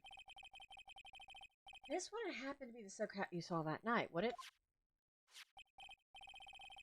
Yep, that's it. That's the hat he was wearing that night. No question in your mind. Exactly. How will one mistake a thing like that? I see. Is there some sort of problem, Miss Von Carl? Where exactly was the silk hat found? Must you always ask these questions? It was found at a crime scene. I just got on it. The crime scene. That means the silk hat fell off at the crime scene. However, the witness clearly testified to the contrary. The witness stated that he was wearing it the entire time that he was on the scene. No! That's not true! So the hat wouldn't have been found on the crime scene. Okay. Order! Order! Order! Mr. Curls! Yes, Your Honor. What is the meaning of all this? You are old enough to know better than to behave like this in this court. Hey, that's just not right. That's so harsh. What's not right here is your eyesight and your memory, amongst other things. The judge is really nailing into him. Well, why are you being so mean to me? What did I do? Let me guess, you just didn't like my jokes or something, right? You didn't have to go and insult my eyesight or my memory. They're both great. Seriously, why? Just because you're sitting above me doesn't mean you can, no matter how old I can, I'll always be younger than you. Ah!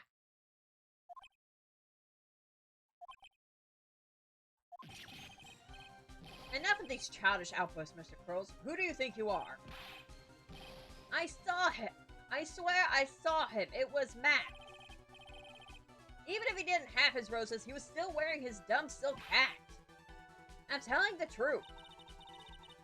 He's turned into a bratty little kid. It's pitiful, isn't it? He left the scene wearing that dumb silk hat. He was there. He left the scene. What's the matter, Nick? There's something I've been mulling over for a while now. Mo? What do you want? You just said that he left the scene. Exactly how did the murderer leave the scene of the crime? What? Yeah, he went. What do you mean, how did he leave the scene? You can't just ask me that. Mr. Phoenix Wright is badgering the witness, Your Honor. This witness's testimony is so full of holes, Miss Von Car. Is so full of holes. Miss Von Karma's protest is useless. Yeah, I kind of ran with that. Got a point. Let's hear what the witness has to say on this matter. Is that alright with you, little guy? Don't talk to me like I'm a little baby. Besides, what kind of stupid question is how did he leave the crime scene?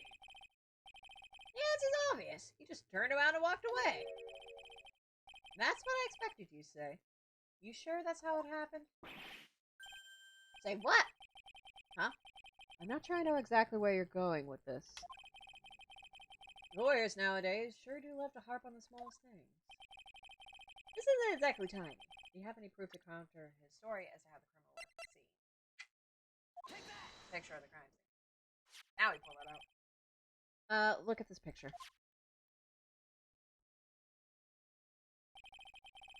The problem is the footprints in the snow. Footprints.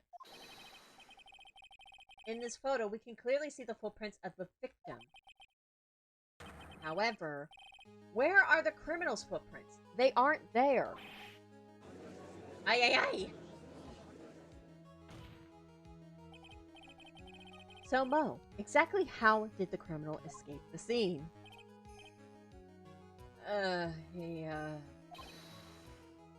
Your Honor, this witness has already proven that his testimony is completely unreliable. I move to strike all of this witness's testimony from the court record. I agree. This clown's testimony is as rickety as the clown car he came to court in. Mo would have a clown car.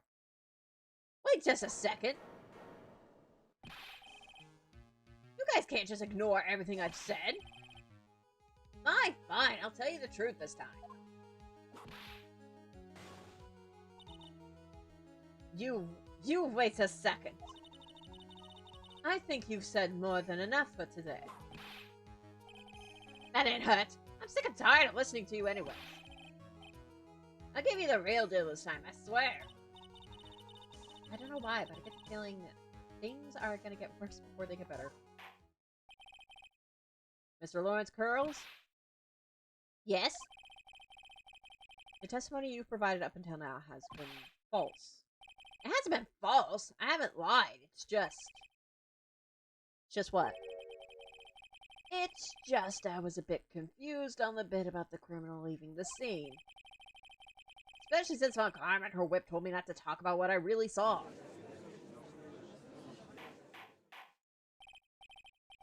Order, order. I will have order. Franziska Von Karma, how could you? To be fair, once he says what he says, it's like, yeah, I think I can understand. Your Honor, if you had heard the truth from this witness, you would have exactly the same opinion as I have.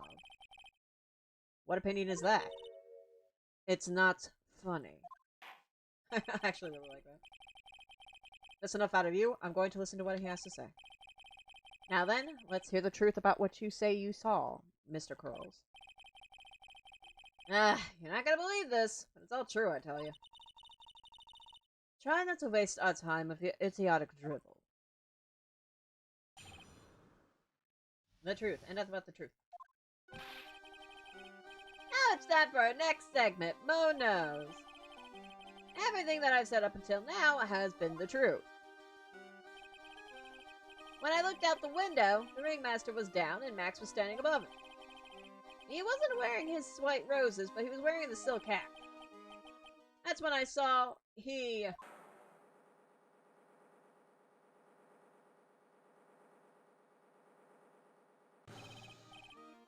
This is the truth now. Get ready for it. He flew. He jumped up and flew through the air. He flew right off and disappeared into the darkness. That's why there was no footprints. Blind people don't leave footprints.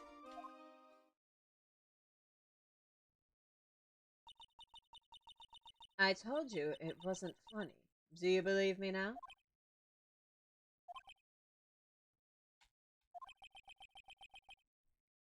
Everyone's just like...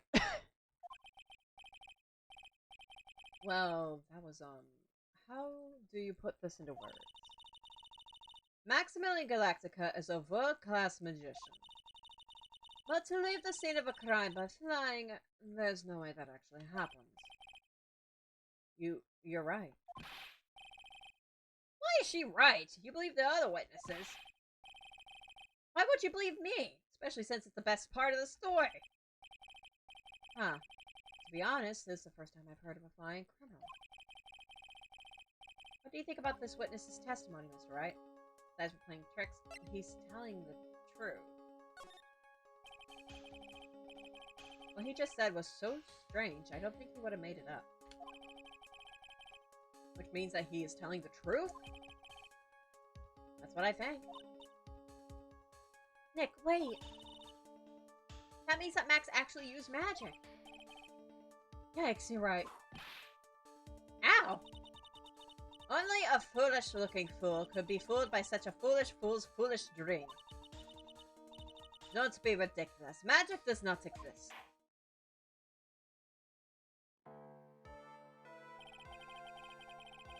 I suppose I will let you all in on my thinking regarding this matter. The criminal disappeared into the sky. I'd love to believe that. But I just can't wrap my head around how that could actually happen. You imbecile. If you disregard a need for proof, Ms. Von Karma's case is sound. However, I've got the feeling that this case is in dire need of more investigation. Thus, I will conclude today's proceedings at this point. It's an undisputed fact that the criminal left no footprints at the scene. Tomorrow, I want us to find out the reason behind this mystery of mysteries. This man of mystery. I believe that's enough for today. Court is adjourned.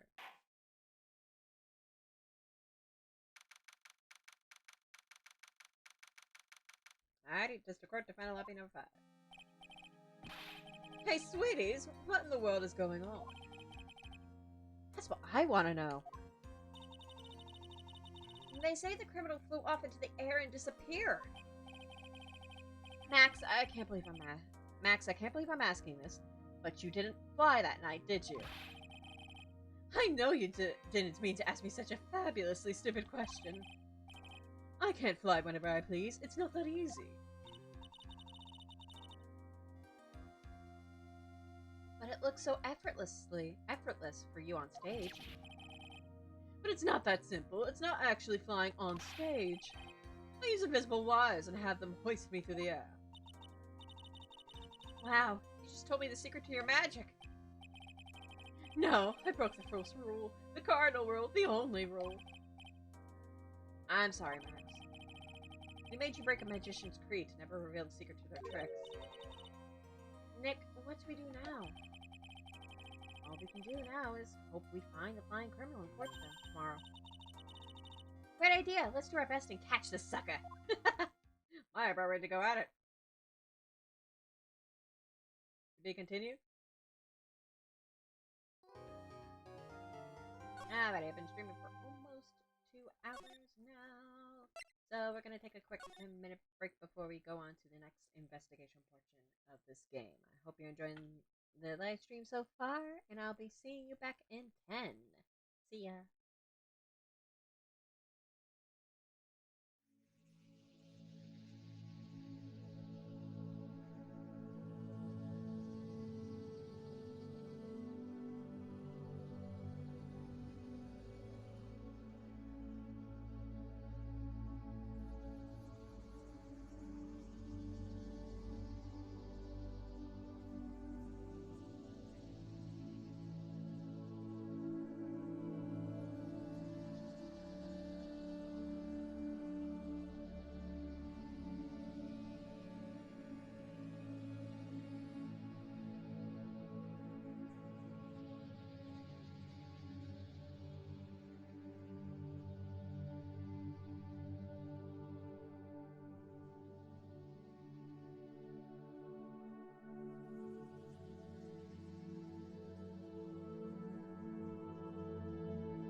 Ah, buddy.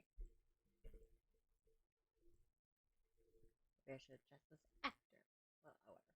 Okay, we're back from a 10-minute break. And let us go to the second part of the investigation and find out who our criminal is. Okay, we're good. Right now, I was like, wait, is the audio fine? The audio's been giving me a headache lately. Next. What is it? I've got a confession to make. I'm terrible at figuring out magic tricks. Magic tricks? Yep, magic tricks are by their very definition tricks, right? But I can never figure out the tricks when I see them. And that's because the tricks are performed by pros. They do it so you can't guess the trick. But the trick Pearly showed me was incredible. Pearls did a magic trick? Huh, what kind of trick was it? Let's see, it looked like she pulled the end of her own thumb off. Hello, it appears you're playing a weird game. Hello, Patron the Ninja. It has been some time since I've seen you. Yes, I am playing a very weird game where people die, but it's not in a school setting. I know, weird. Let's see, it looks like Maya fun. First, she put her right thumb next to her left hand, and then it just separated. She could move it up and down and everything. It was incredible. Oh, really? Was it kind of like this? What? How? How'd you do that, Nick? You're like a real magician. See, this is why I just can't figure out magic. I'm no good at it. Yeah.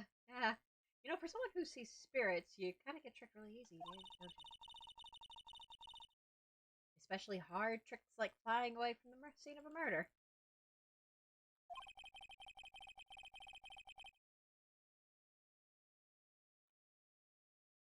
You'll take all the fun out of magic if you keep trying to figure it out. Maya's gonna kill you, trust me. I see you know this game too. Oh yeah, Maya's a stone cold killer, an assassin in training.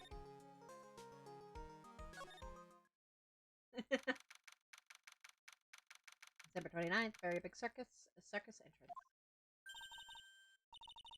You hear that? It sounds like two people arguing. Alright, let's do this. Are you ready? Yes, wait. She is known for her daily war crimes. Yep, Maya is wanted in like 5 states. Quit your whining. Let's just give this a shot already. Alright, let's go. Row, row, row your boat. Row, row, row your boat. What are you doing? Gently down the stream. Come on, you know that. 5 states? No, all 50 states. Ah, she's up to her game last time I saw. Last time I checked on her. She is no longer allowed in the country. I'm trying my best, but Trillo, this just isn't going to work. Do you enjoy saying dumb things? You're going to have to be on your own someday. If you can't handle something as simple as this, what are you going to do then? I don't know, maybe find another puppet? Hello, Ben. Hello to you too, Trillo. What are you doing here? Can't you see we're on a secret crash training course? I'm sorry. Secret crash training? Whoa. Sorry if you can hear that car right now. That was just very loud. Yes, Trilla wouldn't give up until I said we try out his idea for the routine. Trilla is the only trustworthy person. Does the puppet speak to you? Does the puppet speak to you, Peyton? Are you like, I like that puppet. Oh, by the way, how familiar are you with Ace Attorney? Just wondering. So we were trying to sing in a round for our new ventriloquism match. In a round? You can really do that? That's incredible. See, even they are surprised by the idea. I told you. They're not the only ones. You would surprise me with your idea. Once we got a grip on the basics, then it's just a matter of practice. You think so? Oh, I almost forgot. I wanted to get this back to you. Ah, there it is. Now I've got this ring back. It's time to take one more shot at Regina. Oh, boy. You don't got a chance. You're a little too wooden. Ain't you 16? Back off. I will never get over that. I know that you already testified in court today.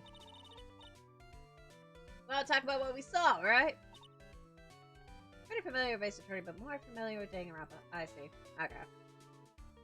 Yeah, Ace Attorney's great. Like, I highly recommend it. The trilogy's on Switch, and it usually goes on sale, so if you ever want to give these a shot yourself. Yes. Like, the Ace Attorney trilogy is, like, really close to my heart. I really like Danganronpa, too, though. Well, at first we thought it was the old man. Just look at his walk and how he acted, right, Ben? Huh? Oh, yeah, that's right. And then we said hello and didn't even get a reply. Not to mention, he was draped in those gaudy symbols. What would you have thought if he wasn't wearing those symbols? What do you think, Ben? I told my friend I might nickname myself 11037. Anybody who gets the reference, like, would be like, ah, I see you familiar with Danganronpa too. Nice. Well, I would have thought it was the Ringmaster. Something just isn't adding up here. I wonder who they really saw. Yeah, actually,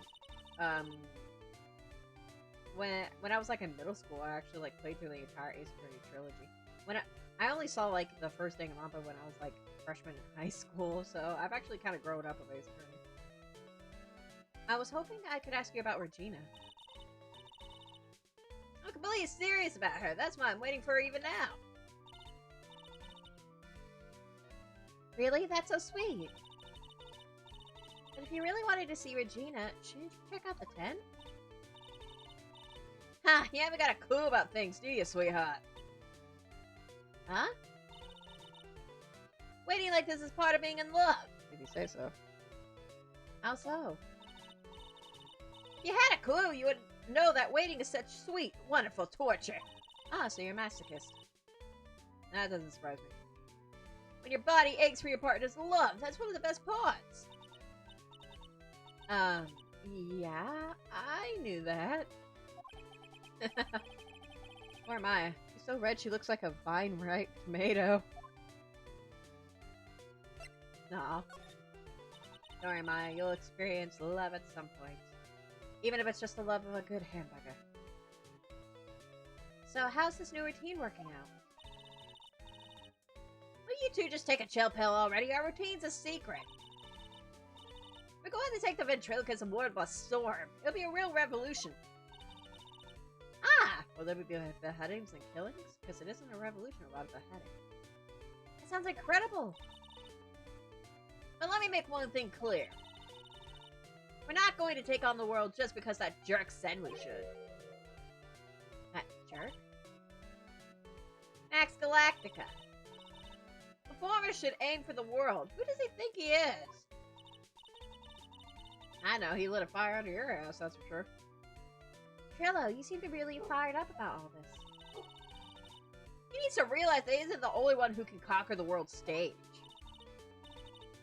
You're right, you're right.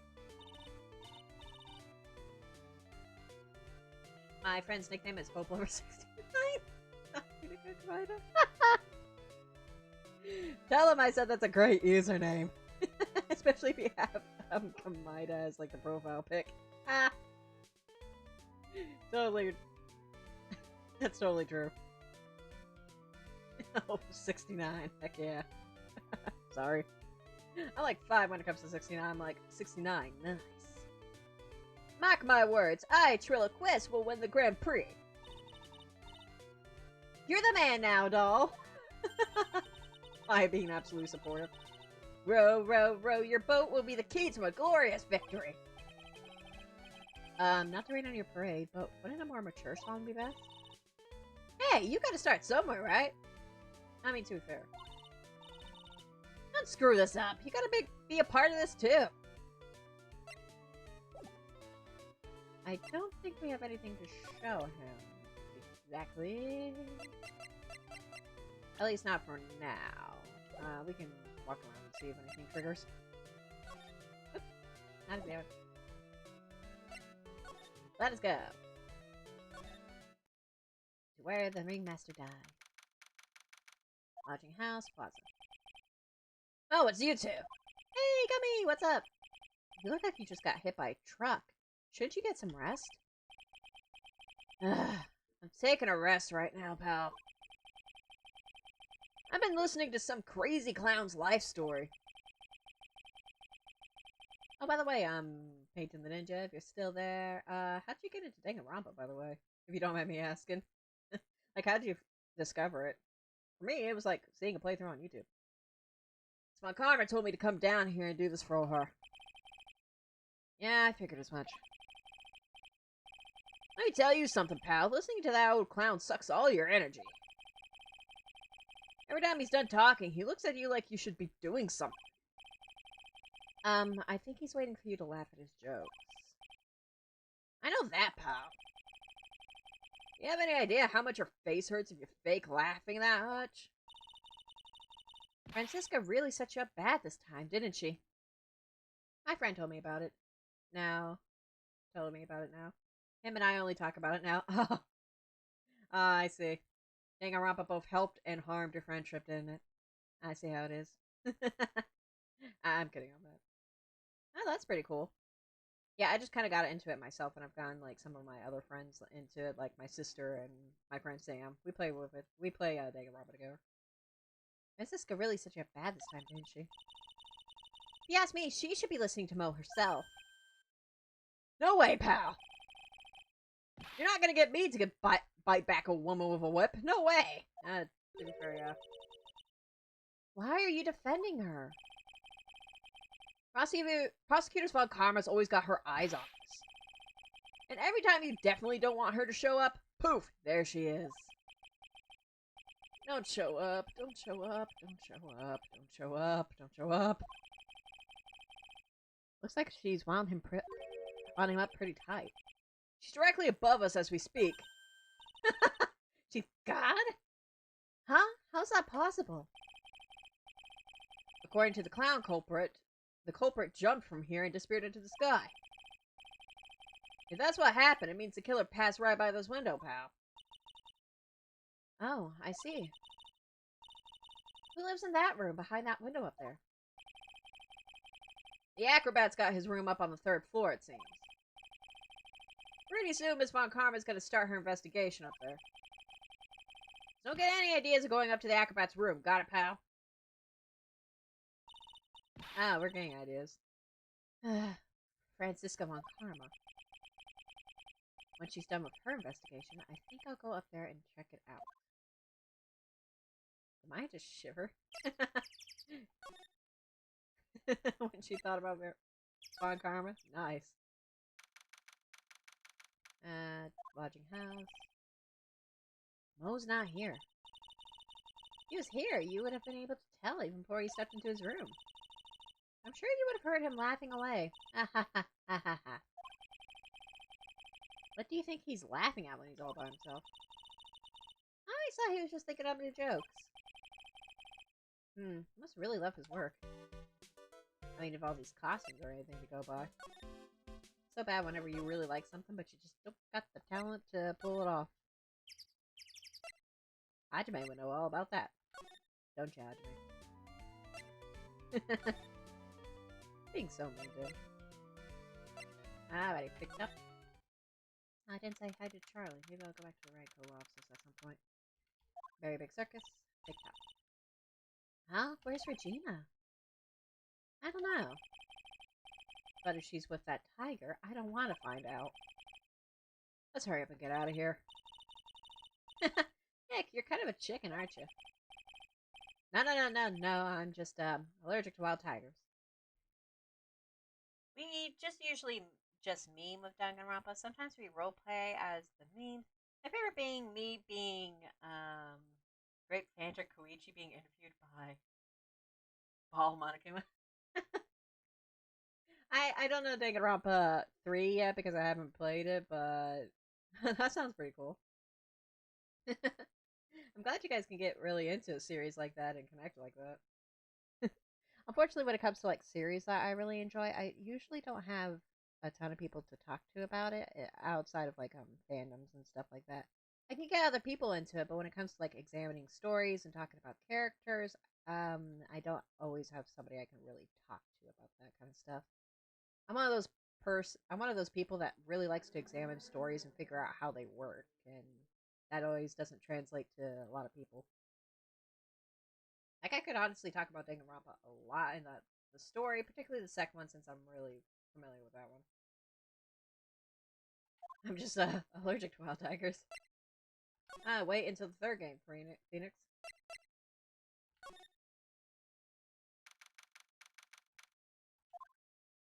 Cafeteria. Alright, welcome to the wonderful, the fabulous, the cafeteria.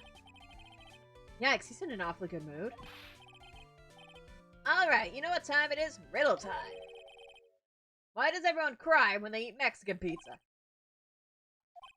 Come on, you can answer this. It's easy. Because cafeteria Mexican pizza is possibly a weapon of foul destruction? Buzz, wrong. Try again. Okay. What do you think, girlie? I got it. Okay, what's your answer? Because they are in the cafeteria. Exactly. It's an incredibly sad place, that cafe.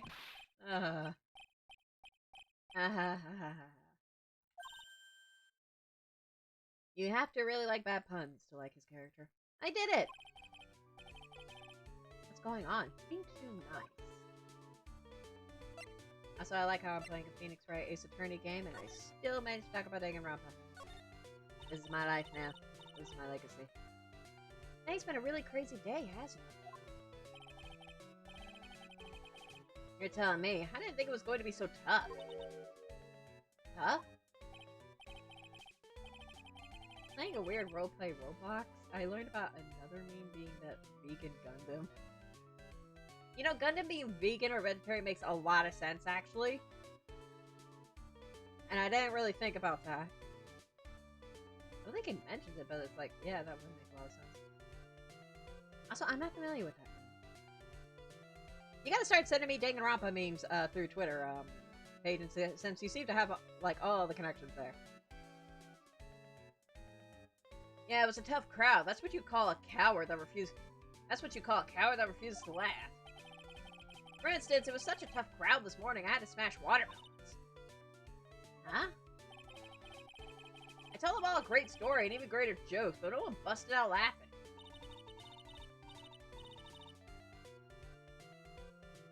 Hey, done in that vegan teacher's face. I'm not familiar with that, unfortunately. Sounds interesting. You even used the Faye no shirt, no shoes, no shirts, no service joke? Exactly. How can you not laugh at stunning comedy like that? Hold on.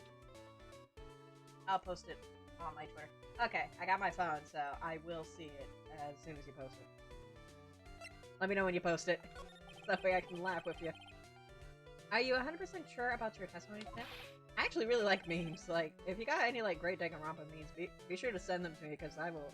Like, I absolutely really like looking at all that stuff. I saw what I saw! I swear that creep just... flew through the air? It wasn't exactly flying, per se. It was more like floating. The silhouette of his face made me positive it was Max. I don't see a Cyclops. He must be telling the truth. Huh. Can I present you with other stuff? I know we gotta get something else out of here.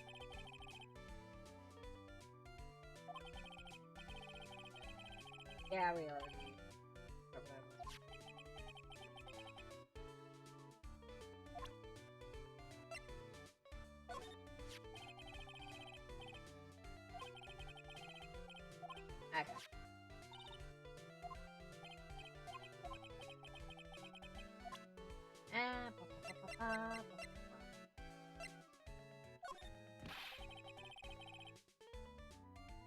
can't stand Max and his attitude sometimes.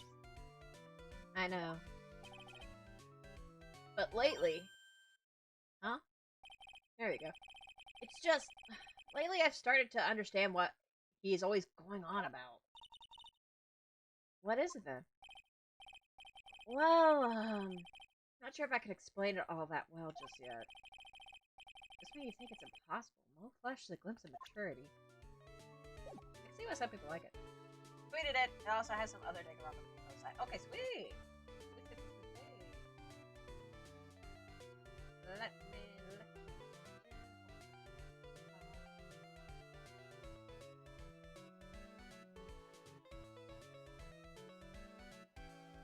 Introducing the vegan gun.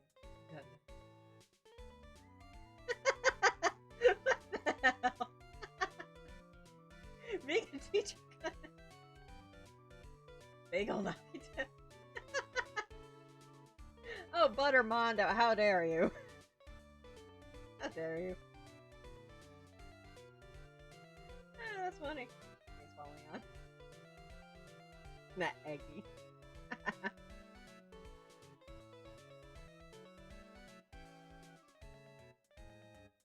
Oh, you posted a hotel room tour.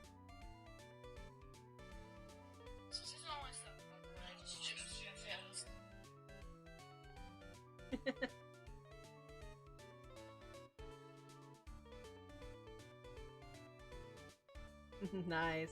Thanks for that. It looks. This image is actually pretty funny. I wish I could show it on my stream, but unfortunately, I'm playing on the Switch.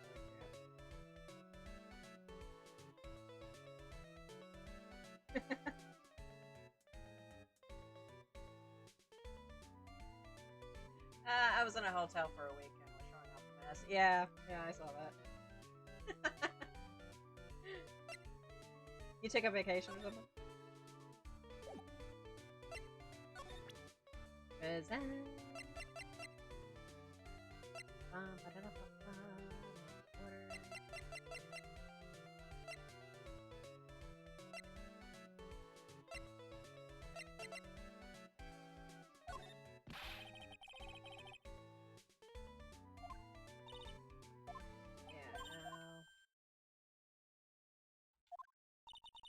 Going on about.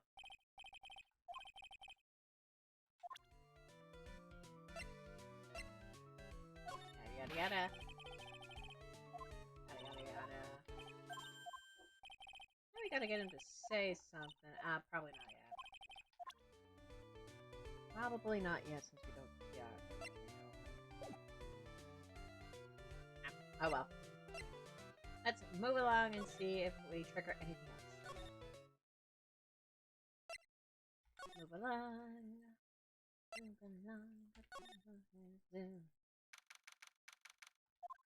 Big Top Ringmaster's room. Max and the Ringmaster had their talk in this room. That could have been when the Ringmaster put on Max's costume and went outside. Why did he do that anyway? Was it really that cold or something? I don't think we got anything else to look at in this room. We might go back to the detention center and talk to them. Let's see if we can do so. Here we are. Oh, my sweeties. You mind hurrying up and getting me out of this place? We're doing our best, Max. Just hang in there. A little while ago, some people from a local TV station came by. And since I'm a famed magician, they said, let's make you your very own TV special. Really? What kind of TV special? Breaking out of prison. Maximilian Galactica, the Great Prison Escape. It would be aired live. Yeah, called it. Hey, that sounds like it would be an awesome special. Not in this particular case. But if I do the special before I'm acquitted, they'll never let me out of here for real. It would surely be an unnecessary addition to your troubles with the law. That's what I was thinking, but the production staff is already working on the show. If you don't get me out quick, I'll have no choice but to stage a real prison break. You seem awfully calm about that possibility. It's like, I already memorized the routes. I already know how to bust out of this bitch. Let's go. I'd have no choice. It would be a contractual obligation. That's so business. Phoenix Wright and Danganronpa both share something kind of important. Death, the court system, flamboyant characters.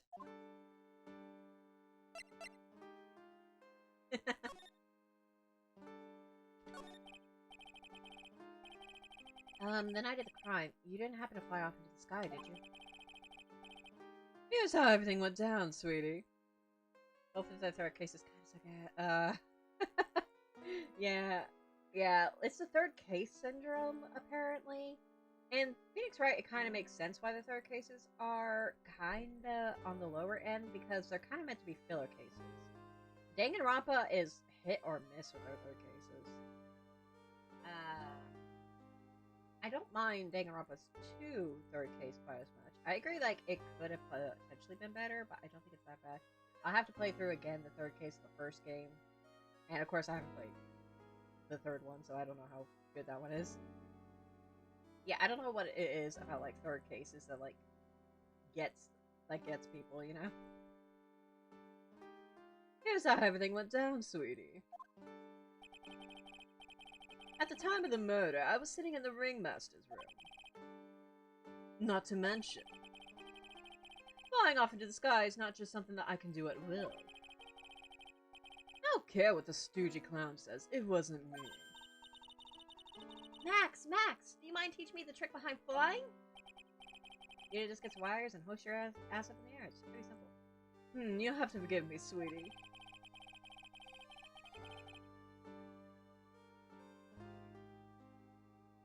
Best third case, in my opinion, is the first one.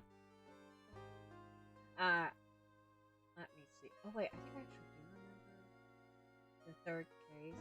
Yeah, that was with Celeste, wasn't it? That one was interesting, actually.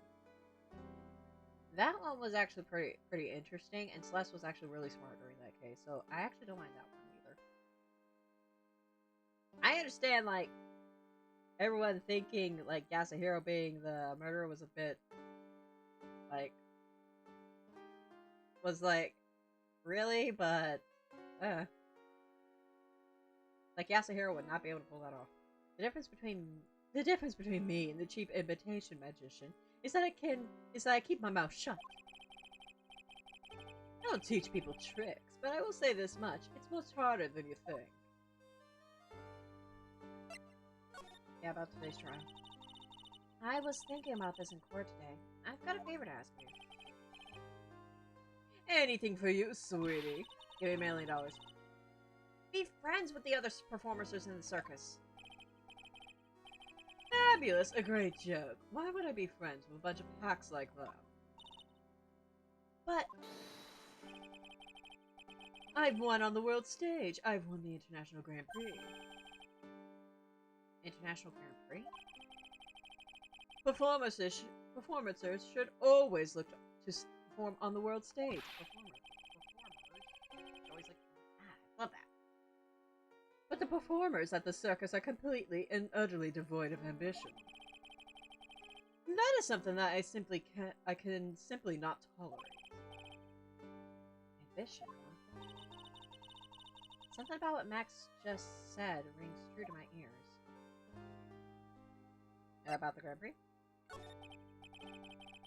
Oh my sweeties want to hear all about the Grand Prix, don't they? To be honest though, I've told this story like 100 times already, so it's a bit boring. As far as when the trial is over and when Celeste is about to be executed, she says why she blamed Hiro is because, and I quote, he's stupid. I know, right? It's like, he's an easy target, so yeah, she could have easily pinned it on him. Like, that's the reasoning. The problem is, like, once they figured out, like, the suit, you can't really move in the suit, it kind of casts doubt. We're sorry to make you tell it again. You must not have heard me. I'm really sick of telling the story. But what can you do? I'm Maximilian Galactica. I suppose I can tell it. Voila! Here, take a look at this. I just happen to have a picture from the Grand Prix with me. Just look at that fabulous stage. This is the first stage that I ever flew on. I flew right over the audience. The crowd erupted into applause. At that time, I thought to myself that I could die right then and die a happy man. I'll never forget how I felt that night. The emotions, the acclaim.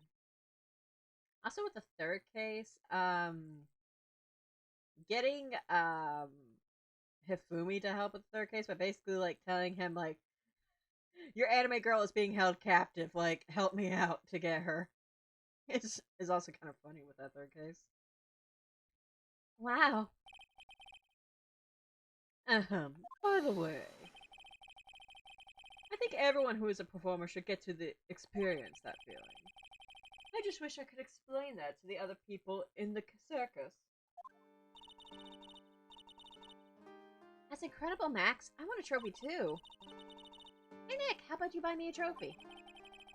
That's not how you earn a trophy, Maya. My sweeties, you can have this picture of my triumph. Just make sure you show it to all the other members of the circus. Look and learn. That's what you should tell them. I don't think we'll be down on that. Learn how to get thrown in jail? Exactly, dude.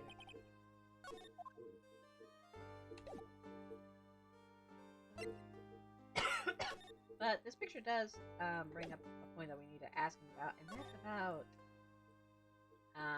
the thing that should be in the cafeteria that's not there. Also, I'm gonna say hi to Charlie, my plant man. How's it going? But Celeste lied about something that is a really bad crime to commit to Hifumi. Uh-huh. Celeste was very manipulative in that case. But she's also the ultimate gambler. That makes sense. Charlie, quite decorative plant. Nick, you've been watering the plant every day, right? I've been thinking about watering it too. Maya, we don't want to drown poor Charlie. But he'd get bigger. Does she want the office to look like a tropical rainforest or something? She would. I think that's exactly what she's doing. Okay, let's go back to the circus. Got anything else to say? Nope. Hey, what do you think about this? Would you mind taking a look at this? That is, I guess we wanted to look at this. Never mind. I won't say the crime she lied about, but it starts with the body. I guess, oh yeah.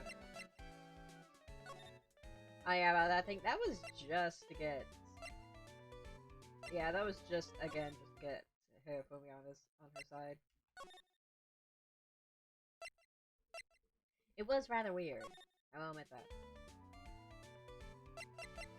But again, like, she was trying to convince him to basically help commit a murder. Ah, not this picture. He showed it to you guys too. Huh? You've seen it as well? Well, you know what they say about Maximilian Galactica.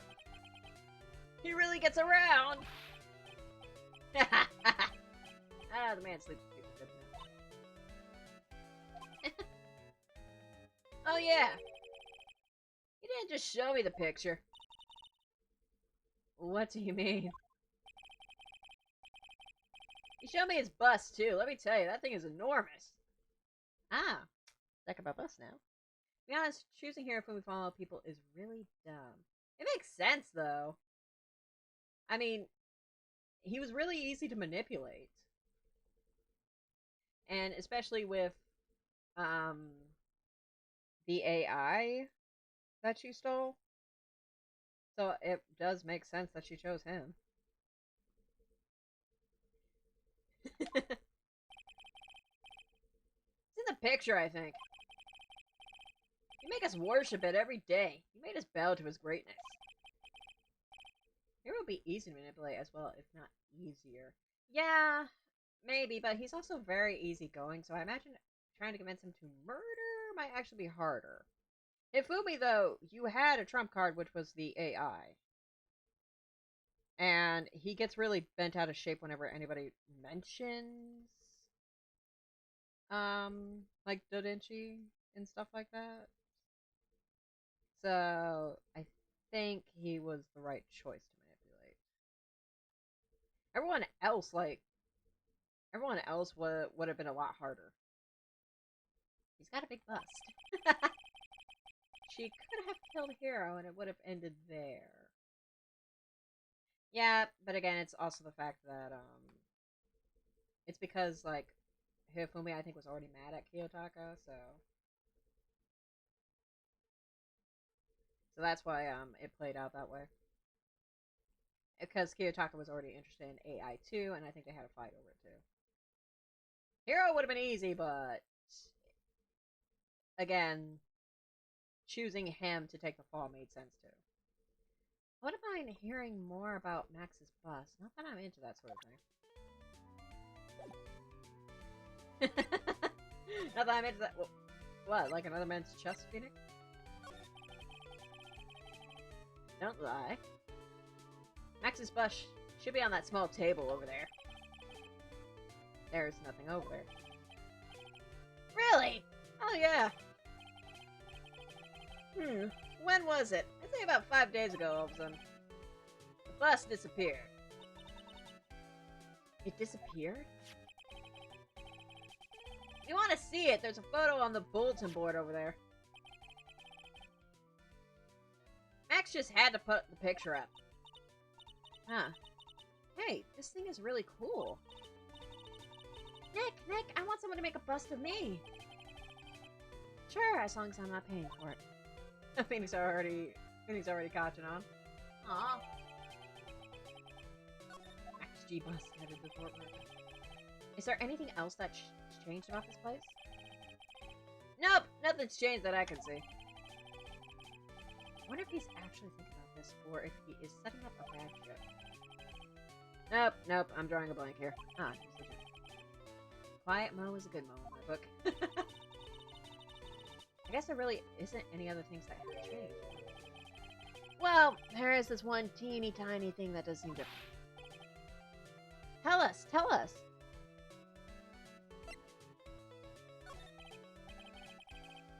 Well, on the morning of the crime, over on that bulletin board, this piece of paper was posted front and center. Piece of paper? It's torn, so I don't know what it said, but I could see its title. Yikes!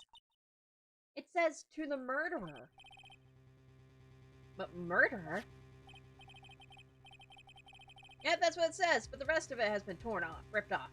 11037 had potential, but they executed him instead because they got rid of his design. No joke. Yeah. Like, they executed him because he was, like, the base designer. They decided to just kind of do away with that. He could have been interesting. Especially since he was the ultimate in a talent that he didn't even like. And I don't think they really touch on that. They might touch on that in the third game, because, again, I haven't played it. But they don't really touch on what happens if you have a talent, but you just are not interested in the thing that you're really talented in. You know what I mean? So that could have been potentially interesting, but again, yeah, they just kind of shoved him off. Yeah, that's what it says, but the rest of it has been ripped off. I don't know who posted it. When did you find this?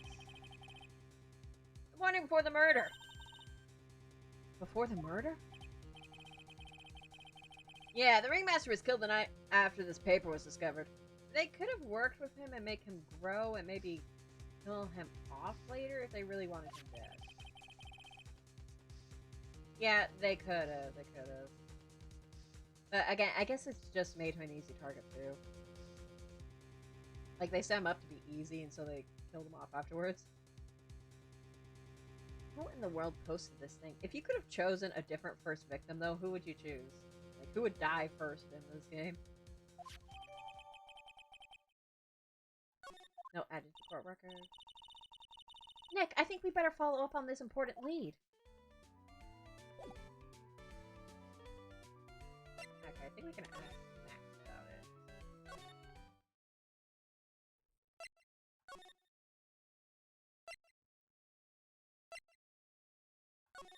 Oops, not there. Yeah, yeah.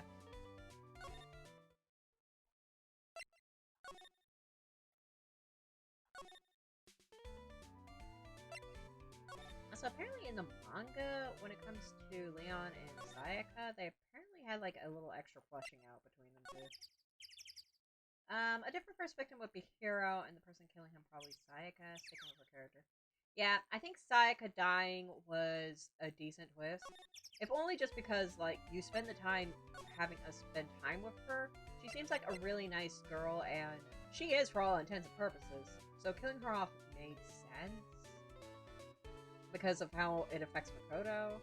Hi, CC Takato! What's up, buddy? Don't mind us, we're just talking some Danganronpa. Talking shop. Yeah, Payton's here.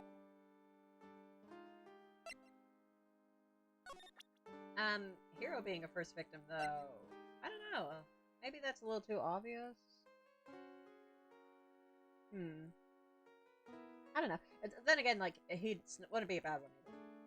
I'm 36 now. Congratulations, CC Takato. Yep, speaking about Danganronpa enemies, right? Game, yeah.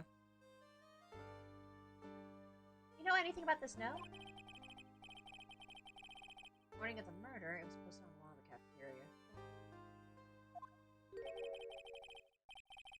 I do know about that, all about that note. When I read it, my heart certainly skipped a beat. Congratulations, Scott. You're getting closer to death. Isn't that what all birthdays are in a nutshell? Thanks, it was a good birthday. I had yummy enchiladas from Mexican takeout. Oh, wow. You and me are the same, CC Takato, because when I had my birthday back in January, I also had Mexican takeout. I had nachos, because that's my favorite food in the world. Nachos. Ah, I'm craving them now. But yeah, those must have been some good enchiladas. Your heart skipped a beat? While I was enjoying my morning tea, the ringmaster and company entered the room. And company? I guess it wasn't really a company, it was just the ringmaster and my sweetie pie. When the ringmaster read the note, he turned an incredible bright red. All of a sudden, he tore it off the wall and shoved it into the pocket of his tailcoat. Really? Out of curiosity, what in the world was written on that thing? I love Mexican food. I do too. Mexican food's great. Like, if we ever meet up, we're totally getting Mexican together. Let's see. Uh-huh. Oh, I don't want to steal the fun from my sweeties. Go and find Anya. I'm sure you can find it somewhere. You might also want to ask my sweetie pie princess.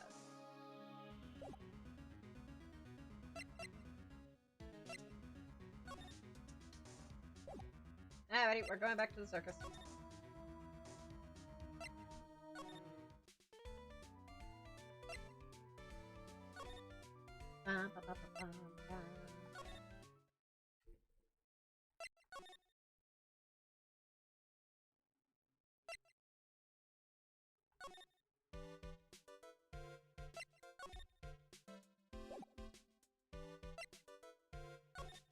I also had a Coca-Cola cake. Wow, that sounds good. Mexican food pizzas. Mexican food project. Ah, you agree too. How does that Coca-Cola cake taste? Like, that sounds really interesting. I had cheesecake. Cheesecake's my favorite cake. Put down in the chat what's your favorite cake. Hey, do you see that? Yeah, a Coca-Cola cake sounds rad. There's a scrap of paper shoved into the pocket of the tailcoat. You know, I've got a feeling I know what that is. I bet that's the other half of the note that Mo gave us. Coca-Cola cake has marshmallows, pecans, and Coke, of course. And chocolate. That sounds rad. That actually sounds really rad. Completely unhealthy, but that's what cake is all about, baby. I wouldn't mind having some of that with some coffee. Let's hurry up and check this thing out, Nick. I knew it. It fits perfectly with the other piece. What does it say? What does it say? To the murderer, I have conclusive evidence of what took place. Meet me at 10 p.m. tonight at the Lodging House Plaza. Tonight at 10 p.m.? That's when the murder took place. Now we need to find out who killed the ringmaster. Who called the ringmaster out? If I were in Danganronpa, I would more than guess what just confuse people.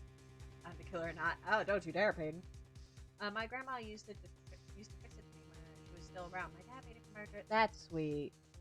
That is really sweet. And I bet that was good. I bet that was good. So yeah, that sounds really interesting. I have to look up to see if there's like a recipe or something like that. That sounds really interesting.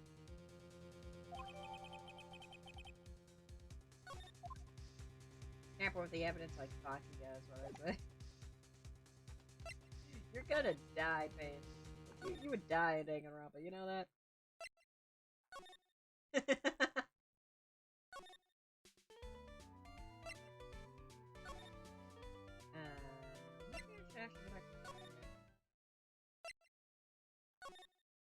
you ever had Mountain Dew cake? No, I actually haven't had any of the soda cake or anything like that. I accept death with open arms. I'm worried about you now. Virtually. Virtually. Okay, good. Like, no, wait, hold on. Mountain Dew cake? That sounds interesting, though. What? Mo's gone.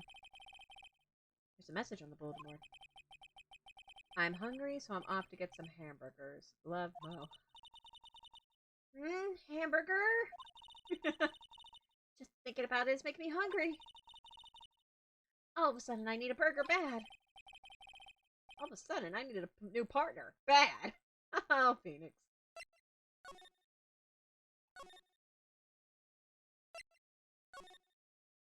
Is the Mountain Dew cake also made with marshmallows? And chocolate? I actually really like vanilla cakes. Diet Pepsi cake doesn't belong in the same sentence. They all contradict each other. You know, you are absolutely right. Diet Pepsi cake. Hi, Detective Gummy. Hey, Detective Gumshoe. I'm sure you did a good job as usual. I'm done with the investigation of the acrobat. Finally. Well, Miss Von Karma. Also, yeah, a nice banana cheesecake is like one of my favorite cakes. It's really good. Nick, what is that? That beeping sound. Huh. It's Miss Von Karma. Huh? Every time I hear that sound, she's usually not very far behind. Some sort of pager or something? If you don't mind, pal, I'm gonna go on ahead and get out of here quick. See you around, pal. I didn't know that Gumshoe could run that fast. So much for being a flatfoot. Never seen a grown man so afraid of a girl still in her teens. I mean, she's 18, so. Well, let's go inside. It's freezing out here. The wind's biting. Ah! That wind is really biting. As biting as lashes from a whip. Mountain Dew cake is lemon cake. Vanilla pudding mix, crushed pineapple, coconut, and Mountain Dew. That sounds rad. Cesar Ducato, I'm kidnapping you, taking you to California, and you can cook in my kitchen, because that sounds interesting. Like, make me that cake now, Cesar Ducato. Is there a Pepsi cake? Asking for myself. Is that your favorite soda, Peyton? But Karma! She really did appear. It was a real battle today in court, wasn't it, Mr. Phoenix Wright?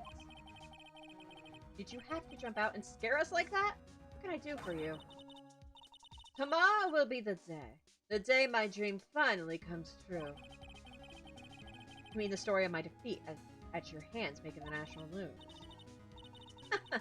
National news? You possess such a small sense of scale. The global news, Mr. Phoenix Wright. Your miserable plight will be known internationally. I think she might be overestimating the importance of a win by just a smidge.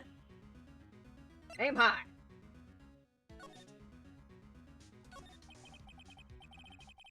Pepsi and Diet Pepsi is my life. Coke and Diet.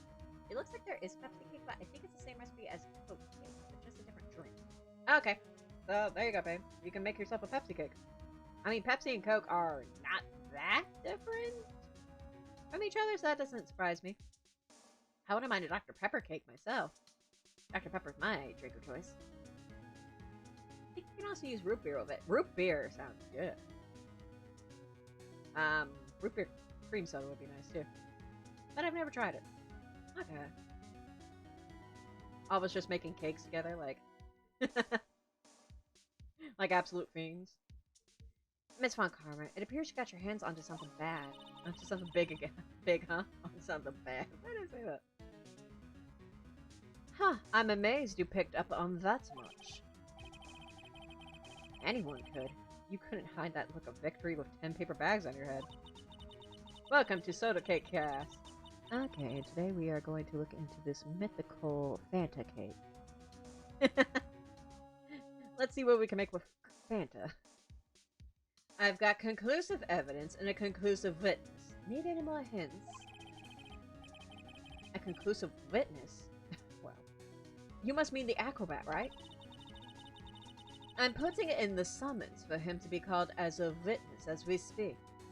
Hello everyone, welcome to my cooking channel. I am going to cook a Pepsi cake. Later, I burned my house down, so like and subscribe for my next video.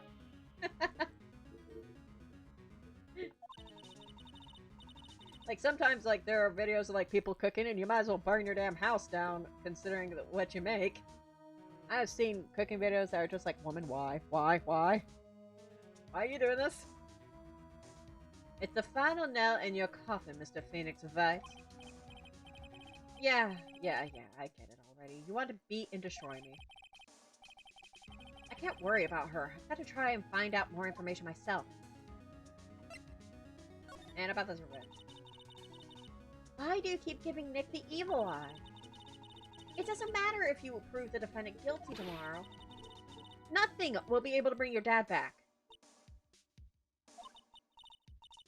My dad? You must mean the esteemed Manfred von Karma. Of course, your dad. I know you miss him.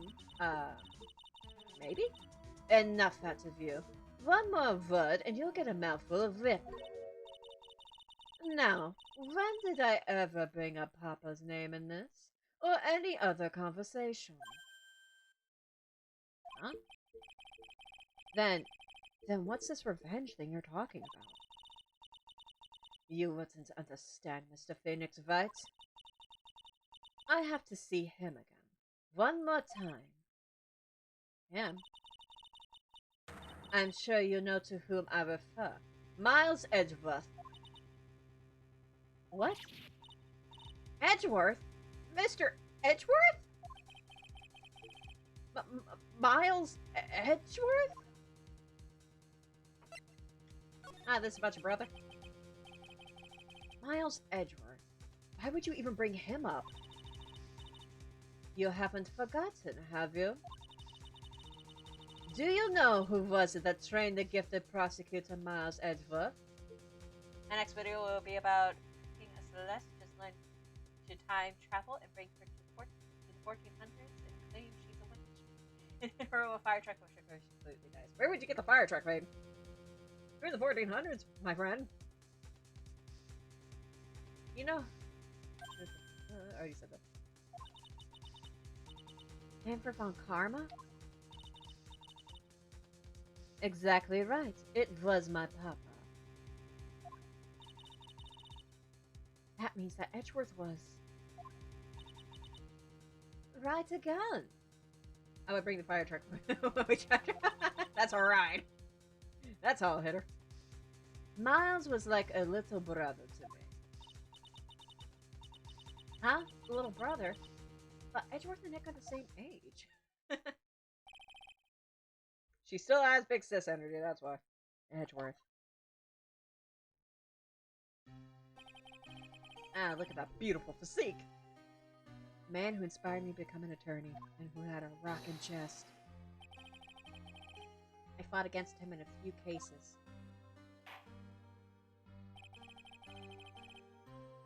But a little after that case was over, he vanished. It's your fault he is gone. Huh? It's the truth, isn't it, Mr. Phoenix Wright? I... I... Nick, what does she mean? Hello? Mike? Are you coming? Are you coming through, Mike? Yep. Yeah, live, Mike. Sorry, I looked like the microphone levels weren't going up, so that's why I was like, hello? Huh? Edgeworth was never quite the same after that case, and then with the case after that one.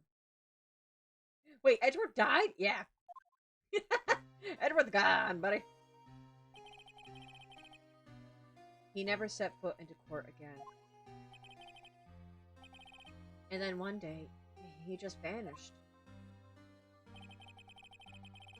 All he left was a simple note at the prosecutor's office. Prosecutor Miles Edgeworth chooses death. That was 1 year ago. It was a few months after you left to go back home. Mr. Edgeworth? He's dead? I don't believe it. He's still alive, I'm sure of it. Somewhere in this world, he's still alive. After decided he wanted to be like soccer, didn't he? Yep. He decided to go the honorable way. Prosecutor Miles Edgeworth chooses death. Of course he did. You ruined his reputation as a prosecutor. You effectively killed the prosecutor in him. Just like your victory muddled the honorable name Von Karma. To be fair, your father kind of did that. I'm going to find him. And then I'm going to teach him his rightful place with my own 2 hands. you're gonna beat his ass is what is gonna happen. Nick, about Mr. Edgeworth. Maya, I already told you this once. Don't make me do it again. Don't bring up his name in front of me again, okay? Nick? Miss Von Karma. What? I don't know if you're God's gift to prosecutors or not. But I've had about enough of you, him too. What in the world happened? This dog is all bark and no bite. He's already been defeated. It is a court case. Von Karma, people are gonna lose. Some people are smarter than others. Do you not understand that, Von Karma? Exactly. Plus, your papa kind of committed a murder, so... Regardless, I have nothing to inform you two of today. Tomorrow will be the greatest courtroom battle this country has ever seen. This country. Nick, let's go. We need to talk with the performer on the 3rd floor. I'm sorry, I brought it up.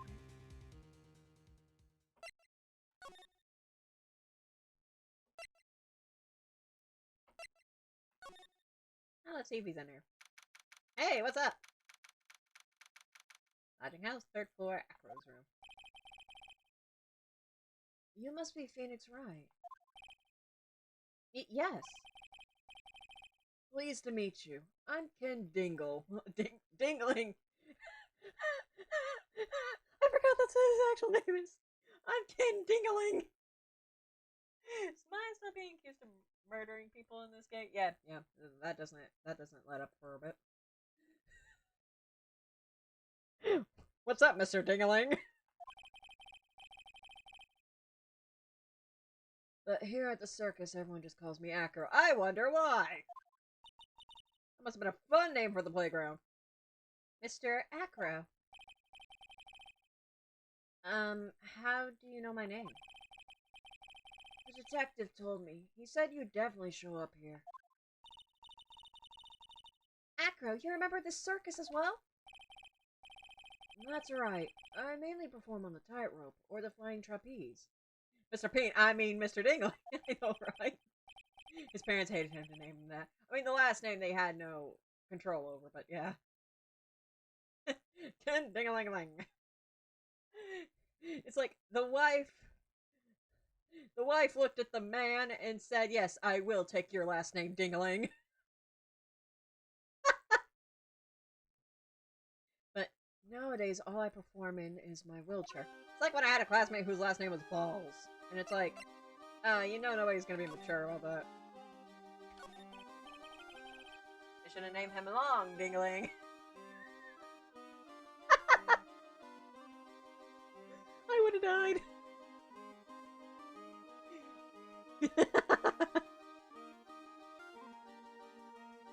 At least he wasn't nicknamed Little Dingaling. Acro, why did you join the circus? When I was a kid, my parents failed miserably at business. Then one night, they decided to run away from it all, without me. Yeah, his parents really did hate them. Hate him. The only person who was willing to take my parents' place was the ringmaster. The ringmaster took such incredible care of me. He was truly a lifesaver. It seems like the ringmaster was truly a saint. He was. That's why I decided to do something very important. I decided that I would devote my entire life to finding a way to repay him. And now, look at how someone repaid him for all the good in his life. It's such a shame. Sometimes I think that he was almost too kind. Perhaps he was too kind to his performers. I have so much trouble with that. Perhaps he was too kind to his daughter. Why have we spoiled with Gina? Gina is so cute. She's truly a princess. Truly a princess. Are you sure that's a good thing? Do I detect a hint of a grudge against Regina? So, about your wheelchair. I'm sorry to ask, but why are you in a wheelchair?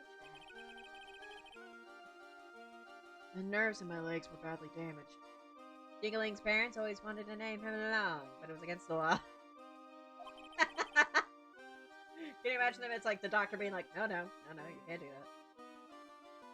And you can't walk now?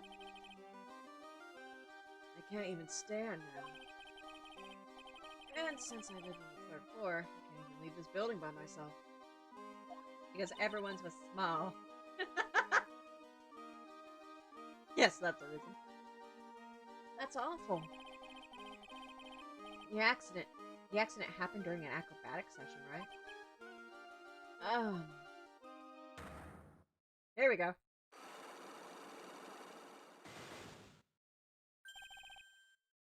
Psyche locks. It doesn't seem like Acro's injuries were acrobatic in nature. What's on your mind, Mr. Wright? Well, exactly when were you injured? It's been almost 6 months since I was hurt. I injured my legs during practice. 6 months ago. What in the world went on at the circus then? Half a year in a wheelchair. I stopped by yesterday and noticed that you weren't in your room. I was at the hospital all day yesterday. Ah, you went there for rehabilitation? Well, what about the murder? Of course I knew about it. And I spoke with the police before they allowed me to go to the hospital. Before I got the call from the prosecutor, I was convinced that it was all a dream. Huh? I just couldn't believe it when I saw what I saw. What you saw? Jeez, that sounded really ominous.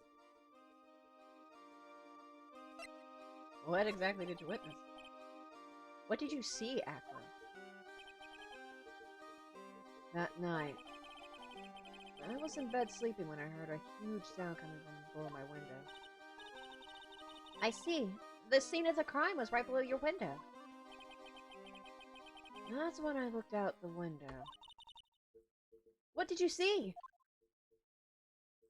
They went Dingaling's funeral, but they could not stop wondering how it was so long. It was reaching the ceiling. He saw Sadonica's cursed videotape. Ah! He was flying straight up into the air. Hey? Maximilian Galactica. What? That's what I thought he'd say. Now he has 7 days left. Oh no. Poor Mr. Dingling. You're absolutely positive that it was Max you saw flying. I'm absolutely sure. There's no doubt in my mind. Nick. Okay.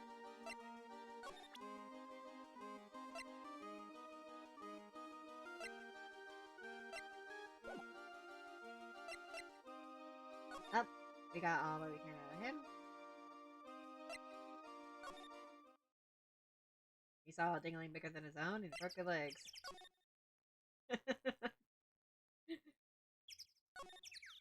The new word for the penis is a dingling.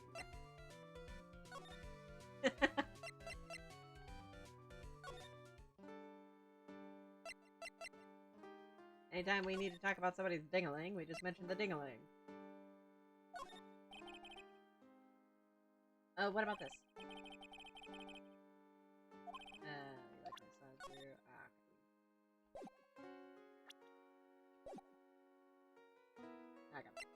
Okay, so he doesn't. We have turned this stream to penis jokes. It was bound to happen one way or another. I mean, it's not like penis jokes are that hard.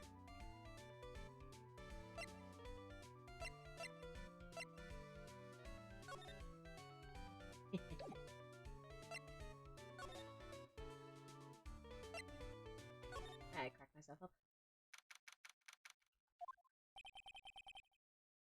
Grrr. Tiger. I've got a bad feeling about this. Tiger! Ah! Nick! Wonderful. Today's special must be Filet-O Phoenix! Stay, heal! Oh, Maya, Nick, it's you guys! I'm sorry. I guess I made a mistake. Mistake? Yeah, a little one. I was thinking of teaching whatever primate was out there a lesson. But I was expecting more of a monkey than a human. How she was willing to kill the monkey. A monkey? A monkey's had it too good for too long. It's a pity about what happened to the ringmaster. Dad? Everyone loved him, didn't they? He must have been quite a man. He was. I love my dad so much. I hate to say it, but she doesn't seem all that broken up about her father. That's why I feel so lonely. Now that I won't be able to see him for a while. For a while? Yeah. When Leon died, I talked with my dad and he told me that when someone dies, they just become a star in the heavens. A star? That means that my dad is looking down at me from the sky. That's why I love the night so much. I can see everyone who's gone. Slightly morbid, but okay, whatever helps you cope, sister. When someone dies, they just become a star in the heavens. That's kind of sweet. But I bet you there's no way that Maya believes that. What do you mean there's no way I believe that? You're a spirit medium, honey. You could have just asked. Do you think that one day I'll be a star too? Of course. Everyone becomes stars eventually. You really think so? Yeah, you will, I think. I've got a feeling that everyone is doing great up there in the sky. I wonder if everything's alright with Regina. Maya believes in hell. She's seen hell. Just to go back and clear something up, why'd you want to teach Money a lesson? Because he's a meanie. He's got something that means a lot to me. Something that means a lot to you? It must be something shiny, right? Actually, it's a stage costume. It's got lots of spangles. It's really beautiful. You should see it. We should? When the costume gets hit by the spotlight, it dazzles. Hey, Mr. Attorney. Huh? I was talking to my sister the other day. She was saying how Padmar or stuff like that, and she was like, she's lucky she wasn't born with us,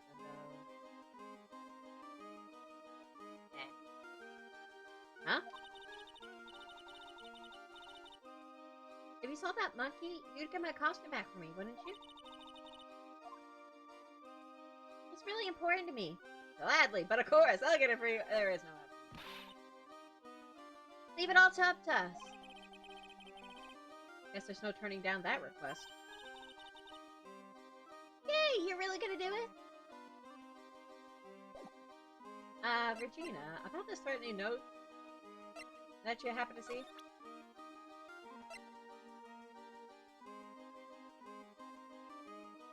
Yeah, I can see why. Regina, have you ever seen this before? I know what this is. Really? Well, it was in my pocket for a while. It was in your pocket? This piece of paper was in your pocket. I guess I noticed it was in there around breakfast. Breakfast time? Yeah, I always take Acro his breakfast in the morning. That's when I also take out the trash in his room. Then I'd go to the cafeteria and eat my own breakfast. That's when you realized the piece of paper was in your pocket? Yep, but since I'm not a murderer, I just figured it belonged in someone else's pocket.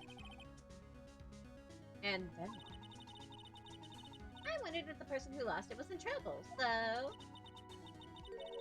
You didn't put it on the bulletin board in the cafeteria, did you? I did! I stuck it up there. How'd you know?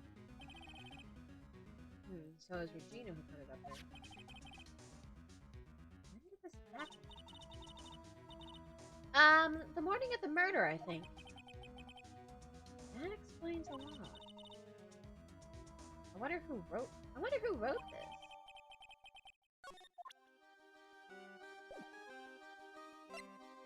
Huh.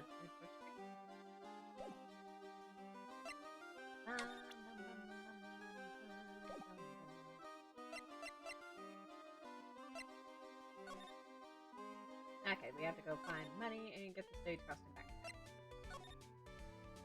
I think he's in his room.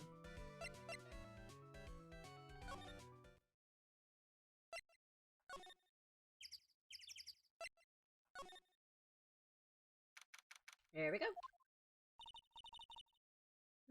Mo's not here. What's that? I hear something.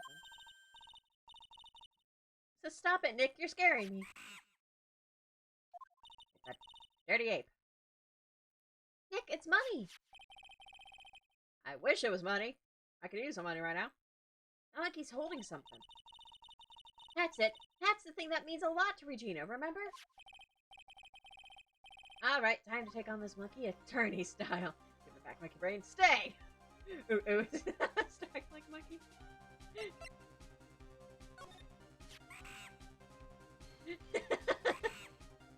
Phoenix?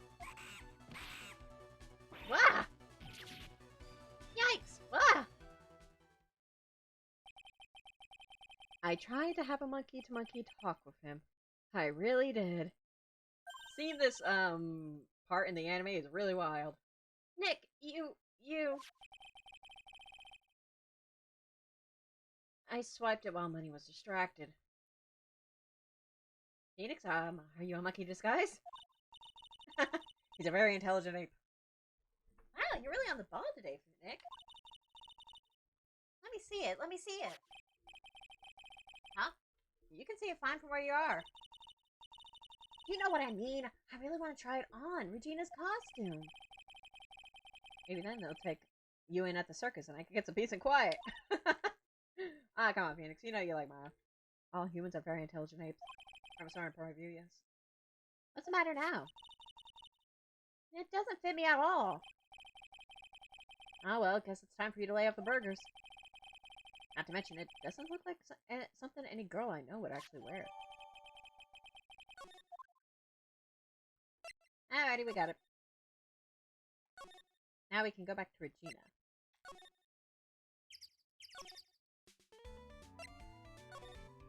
I'm all over this circus is a heck of a thing. Also, you're just kind of there, aren't you?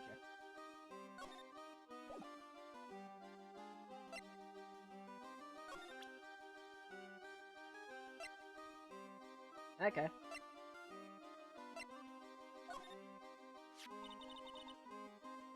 Here you go, Regina. Yay! Thank you! You really got it back for me! Don't mention it. I love you, Mr. Attorney. You are a ninja, apparently. It's nothing. No wonder guys melt to mush in front of this girl. Hey, Regina. That costume is yours, right? I tried it on, but it didn't fit me. Huh? This costume? This isn't mine. It was Leon's. Leon's? You know, the lion she told us about. Oh, the one that someone killed. Yeah, so what about him?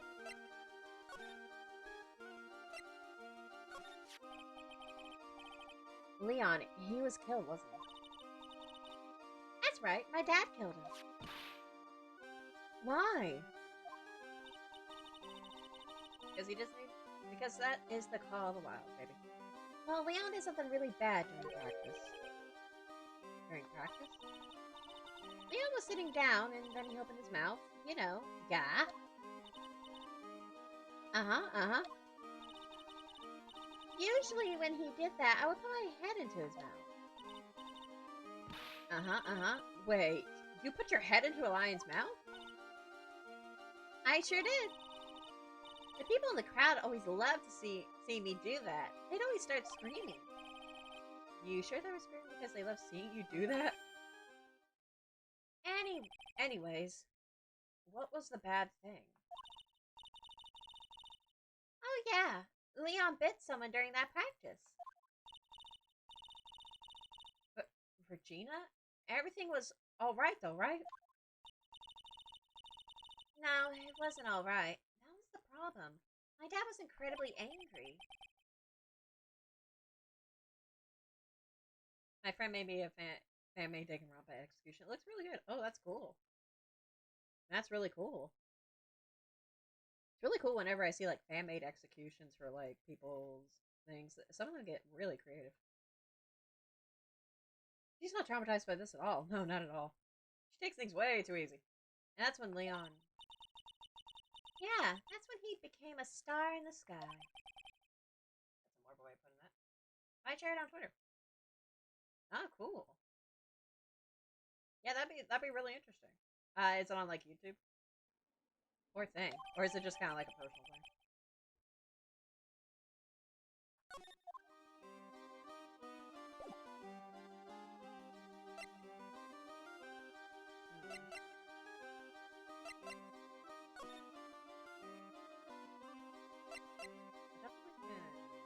You can't confront Acro until we confront Mo. Let's see, we might have all the pieces. Something smells fantastic. So we know it can't be Mo. Wait, I know what it is. It's burgers. Hello. Welcome to Bistro de Cirque, aka the cafeteria. It smells so good in here. And those burgers look great. She's drooling like she's some sort of crazed burger monster. My burgers are the best. Juicy meat, toasted buns, special sauce. They're absolutely irresistible to anyone with a hankering for a burger. One bite will send you into hamburger heaven. Ah, that was a restaurant we used to go to. I miss it. I bet. I can tell by the smell. Oh, I'm getting hungry too. Those burgers must be some kind of special power. Hey, Mo. Very big circus. Now that the ringmaster is gone, what are you going to do? That's all I've thought about the past 2 days. Everyone loved Russell. You've heard Acro's story, haven't you? like how he was adopted when he was younger.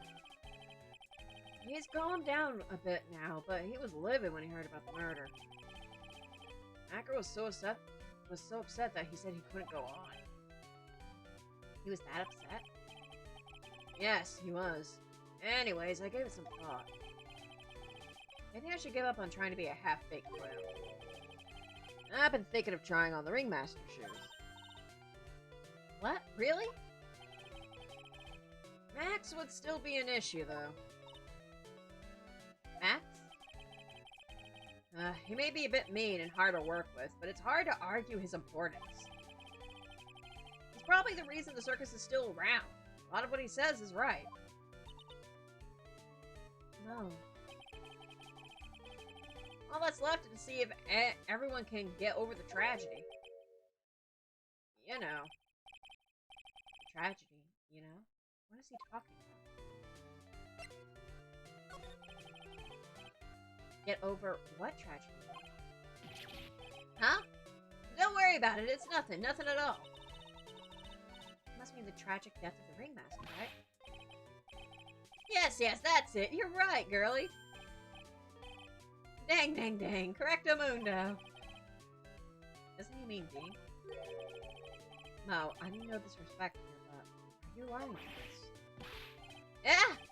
No, not at all. What makes you think that?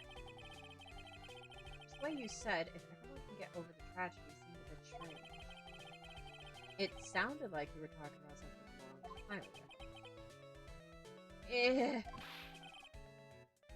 Mo, I'm right, aren't I?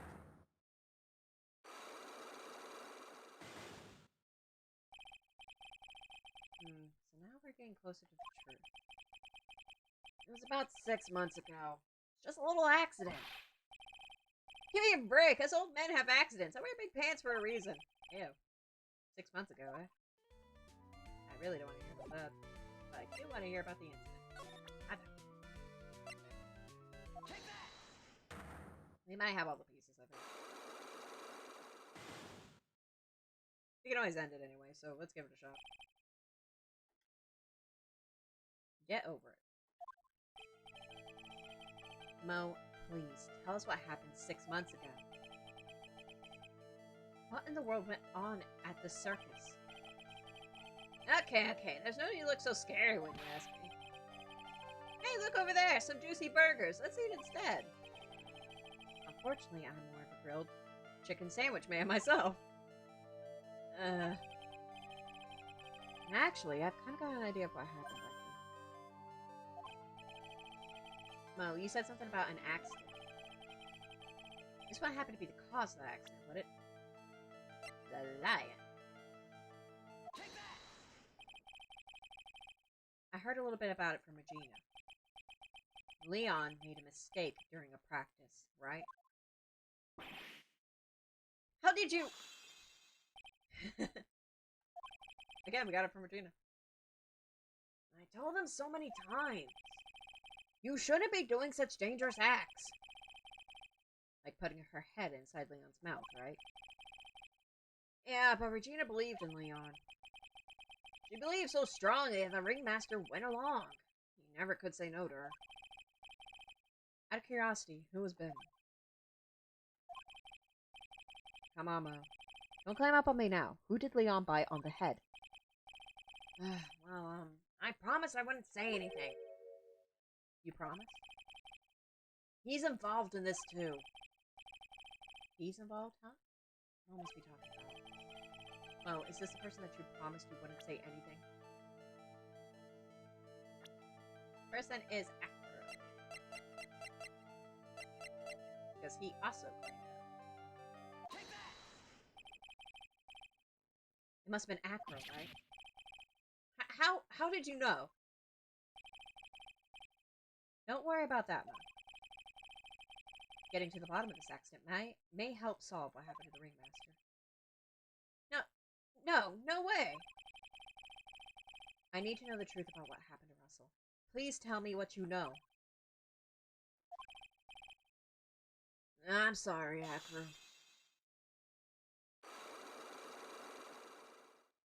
Alrighty, we got it.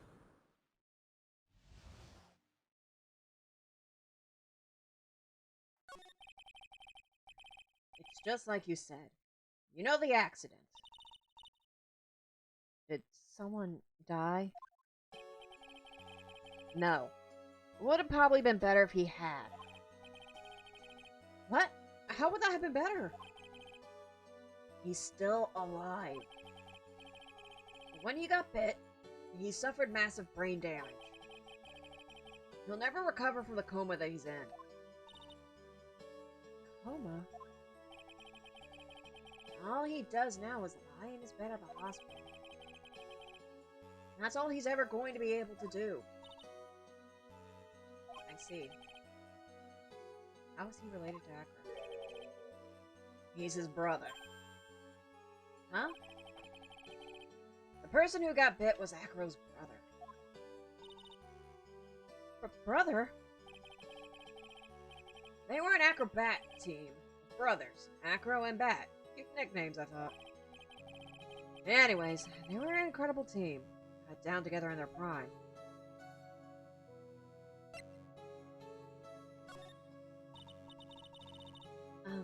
Who is Acro's younger brother?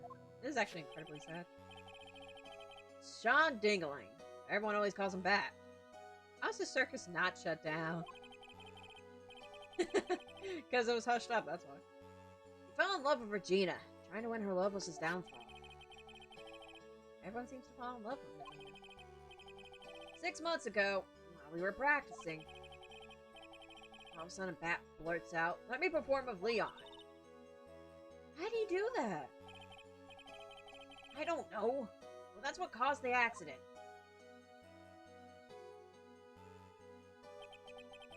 I'll never forget that moment. It was so strange. Leon had the weirdest look on his face. He was smiling. You mean Leon? Yeah, Leon. When he bit down, he was smiling. That's a really eerie part of it.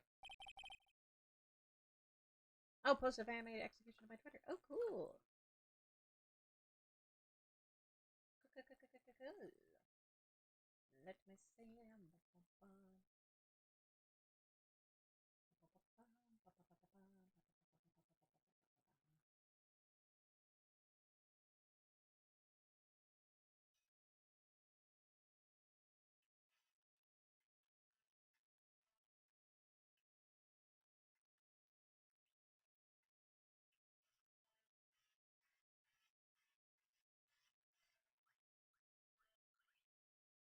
That's cute.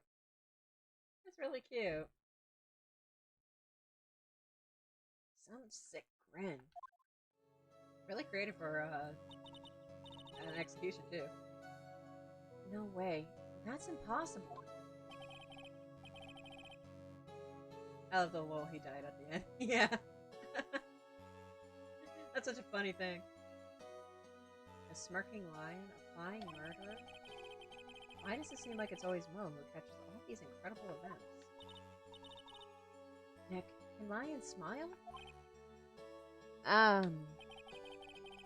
We never told the police about the incident. The circus would have been shut down if we had. The next day, the ringmaster took Leon out and shot him with a rifle. So that's what really happened? Well, you guys were so serious. What was I supposed to do? I had to tell you. The answer to my question. Yep. There you go, CC Takato. All this truthfulness has put me in a mood for a burger. Here, you two have some pepper. Shake, shake, shake.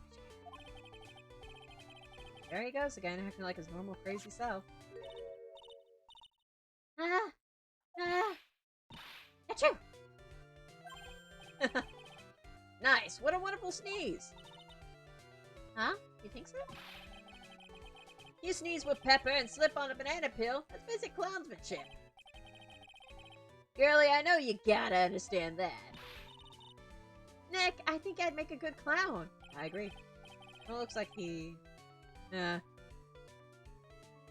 Other than Regina, I've never seen a cuter sneeze. A cuter sneezer. Does Regina sneeze with pepper too? She does! Bat would always tease her with pepper. The bat. My point of view, those two always look so perfect together. They looked perfect together.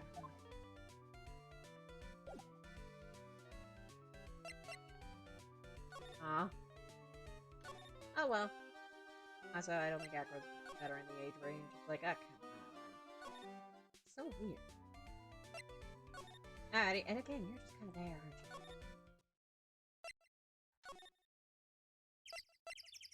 Well, we heard what happened. Ah, Mr. Wright, back again, I see. Nice. Well, he did say, I'll be back. Wait, or was that someone else? Nice reference. We're back because Acro's hiding why his legs were injured. He was hurt in the accident 6 months ago. It would seem that he knows that... It seems that he knows that we know. Oh well, it seems you got some things you want to talk about. So far away.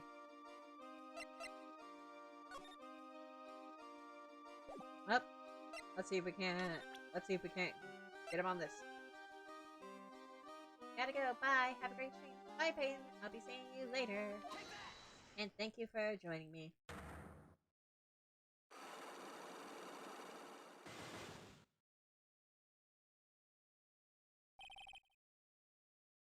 About the wheelchair.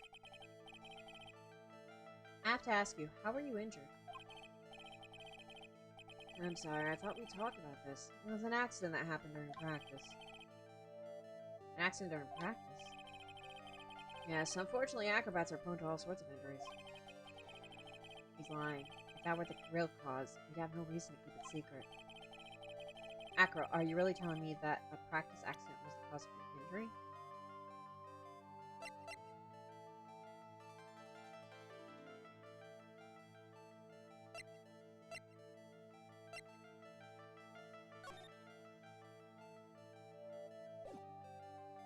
I wonder if we present Leon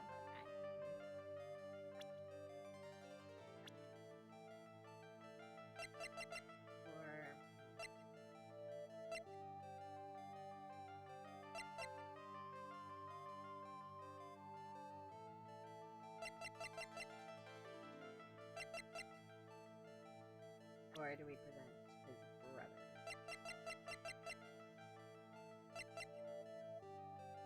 Can't quite remember which one.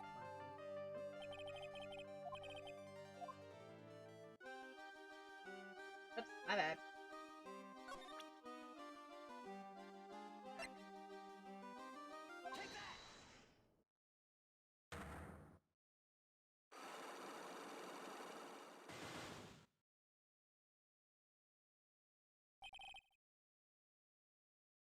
Okay, about the wheelchair. I have to ask you how we're injured. Yada yada. After practice. It wasn't exactly that. Accident during practice. Yes.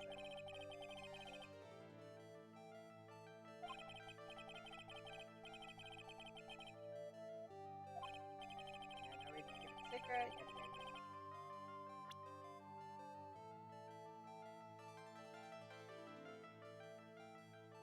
And I think we present Leon here. Because this was actually the cause of the accident. Leon. 6 months ago, you were attacked by the lion. That's when you were injured.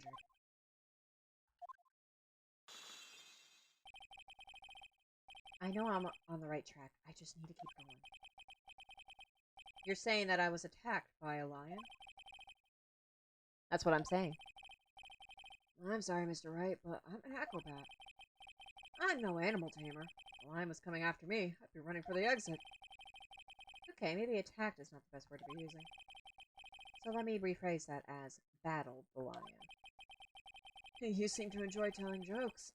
Why would I decide to battle a lion? Because you had to fight it. You had to fight it to save someone. Specifically, your bro. That. It was a shame what happened to your brother 6 months ago. You tried to save him, didn't you? And that's how you got that terrible injury. Huh? Mo, he must have told you. Yes, we learned about Bat from Mo. But he didn't mention anything about you in regards to the accident. I suppose it was just a slip of the tongue on his part. That's how I figured it out. A slip of the tongue.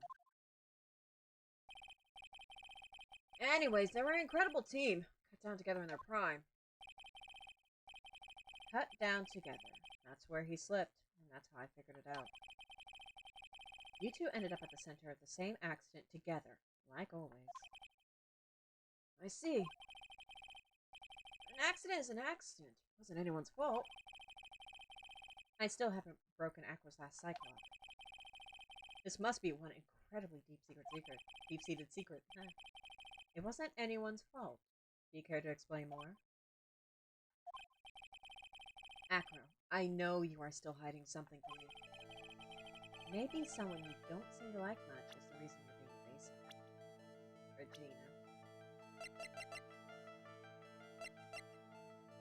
Here we go. Regina. You always seem calm and collected until you start talking about her. Saying things like, she is cruel. Well done, Mr. Attorney. You've got quite the set of eagle eyes. You know, her tiger tried to attack you. Regent tried to attack you. Twice. He wasn't serious, I'm sure. You're not trying to insinuate that I believe she spurred on Leon to attack Bat, are you? Leon was never taught a command to attack people. Regina isn't capable of doing anything like that. Besides, Regina had no reason to want to hurt my little brother. Regina and Bat were such good friends back then. But you still hate Regina. I've got proof of it. What? What are you talking about? Ugh, Joe. I said maybe I overdid it again. But if I can hand something over to Acro, maybe it'll... Here's proof that you had it out for Regina all along. It was the note because she only got the note after she had visited Acro's room. Where'd you get it? Regina posted it on the bulletin board in the cafeteria. Before that, it was in our pocket. I guess I knows it was in there around breakfast time. I always take Acro his breakfast in the morning. You wrote this, and then you put it in her pocket. That's right, isn't it? That's right. Well done, Mr. Wright.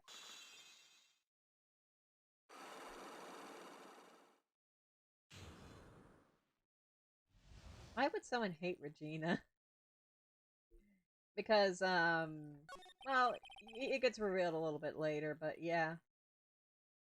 She's a bit of an airhead. And she doesn't really take death that seriously. My legs were injured by Leon 6 months ago. My younger brother, Bat, had a dare with Regina.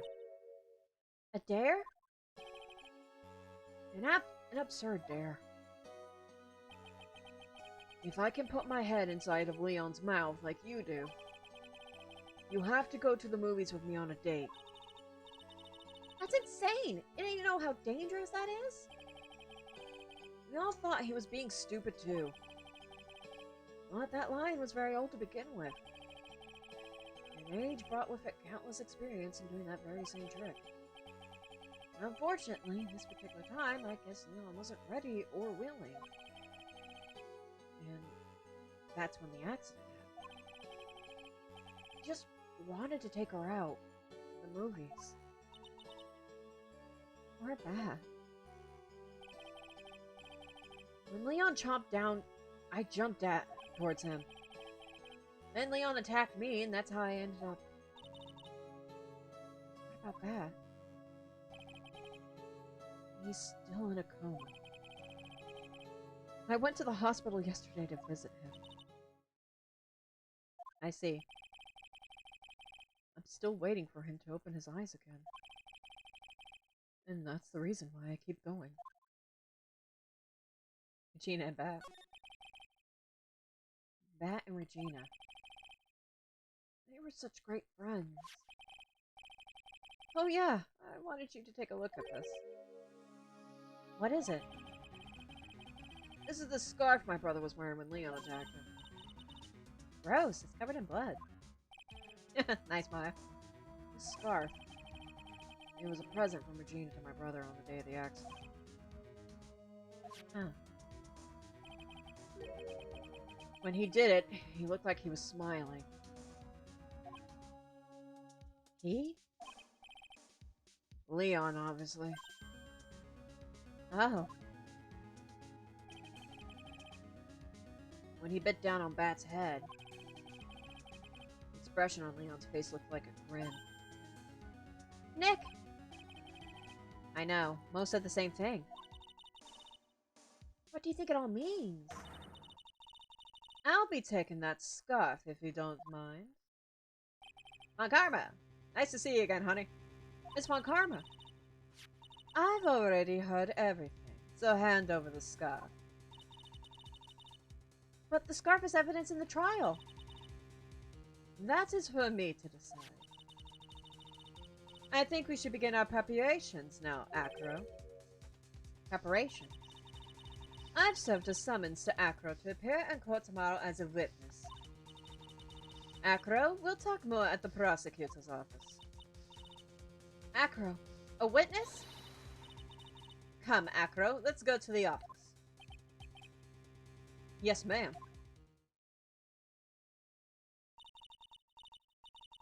Now what do we do, Nick? How are you going to handle tomorrow? Don't worry about it. I'll figure something out. Look at you, all full of confidence. You must have found something you can use. It's all beginning to come together now. Heck yeah.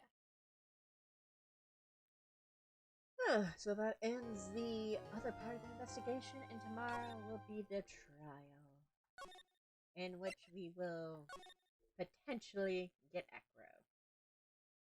Or somebody. You never know.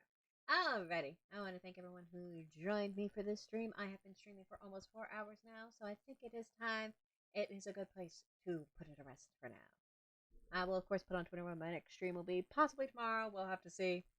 But until then, thank you, everybody. And I hope you have a very, very good night. Bye.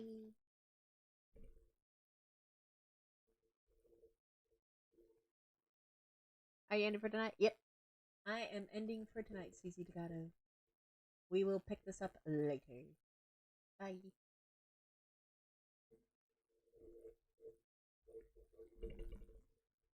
Yeah, it was fun. Yeah, I greatly enjoyed it. It's always nice when you can join me for a stream. We can just chat and have some hangout time.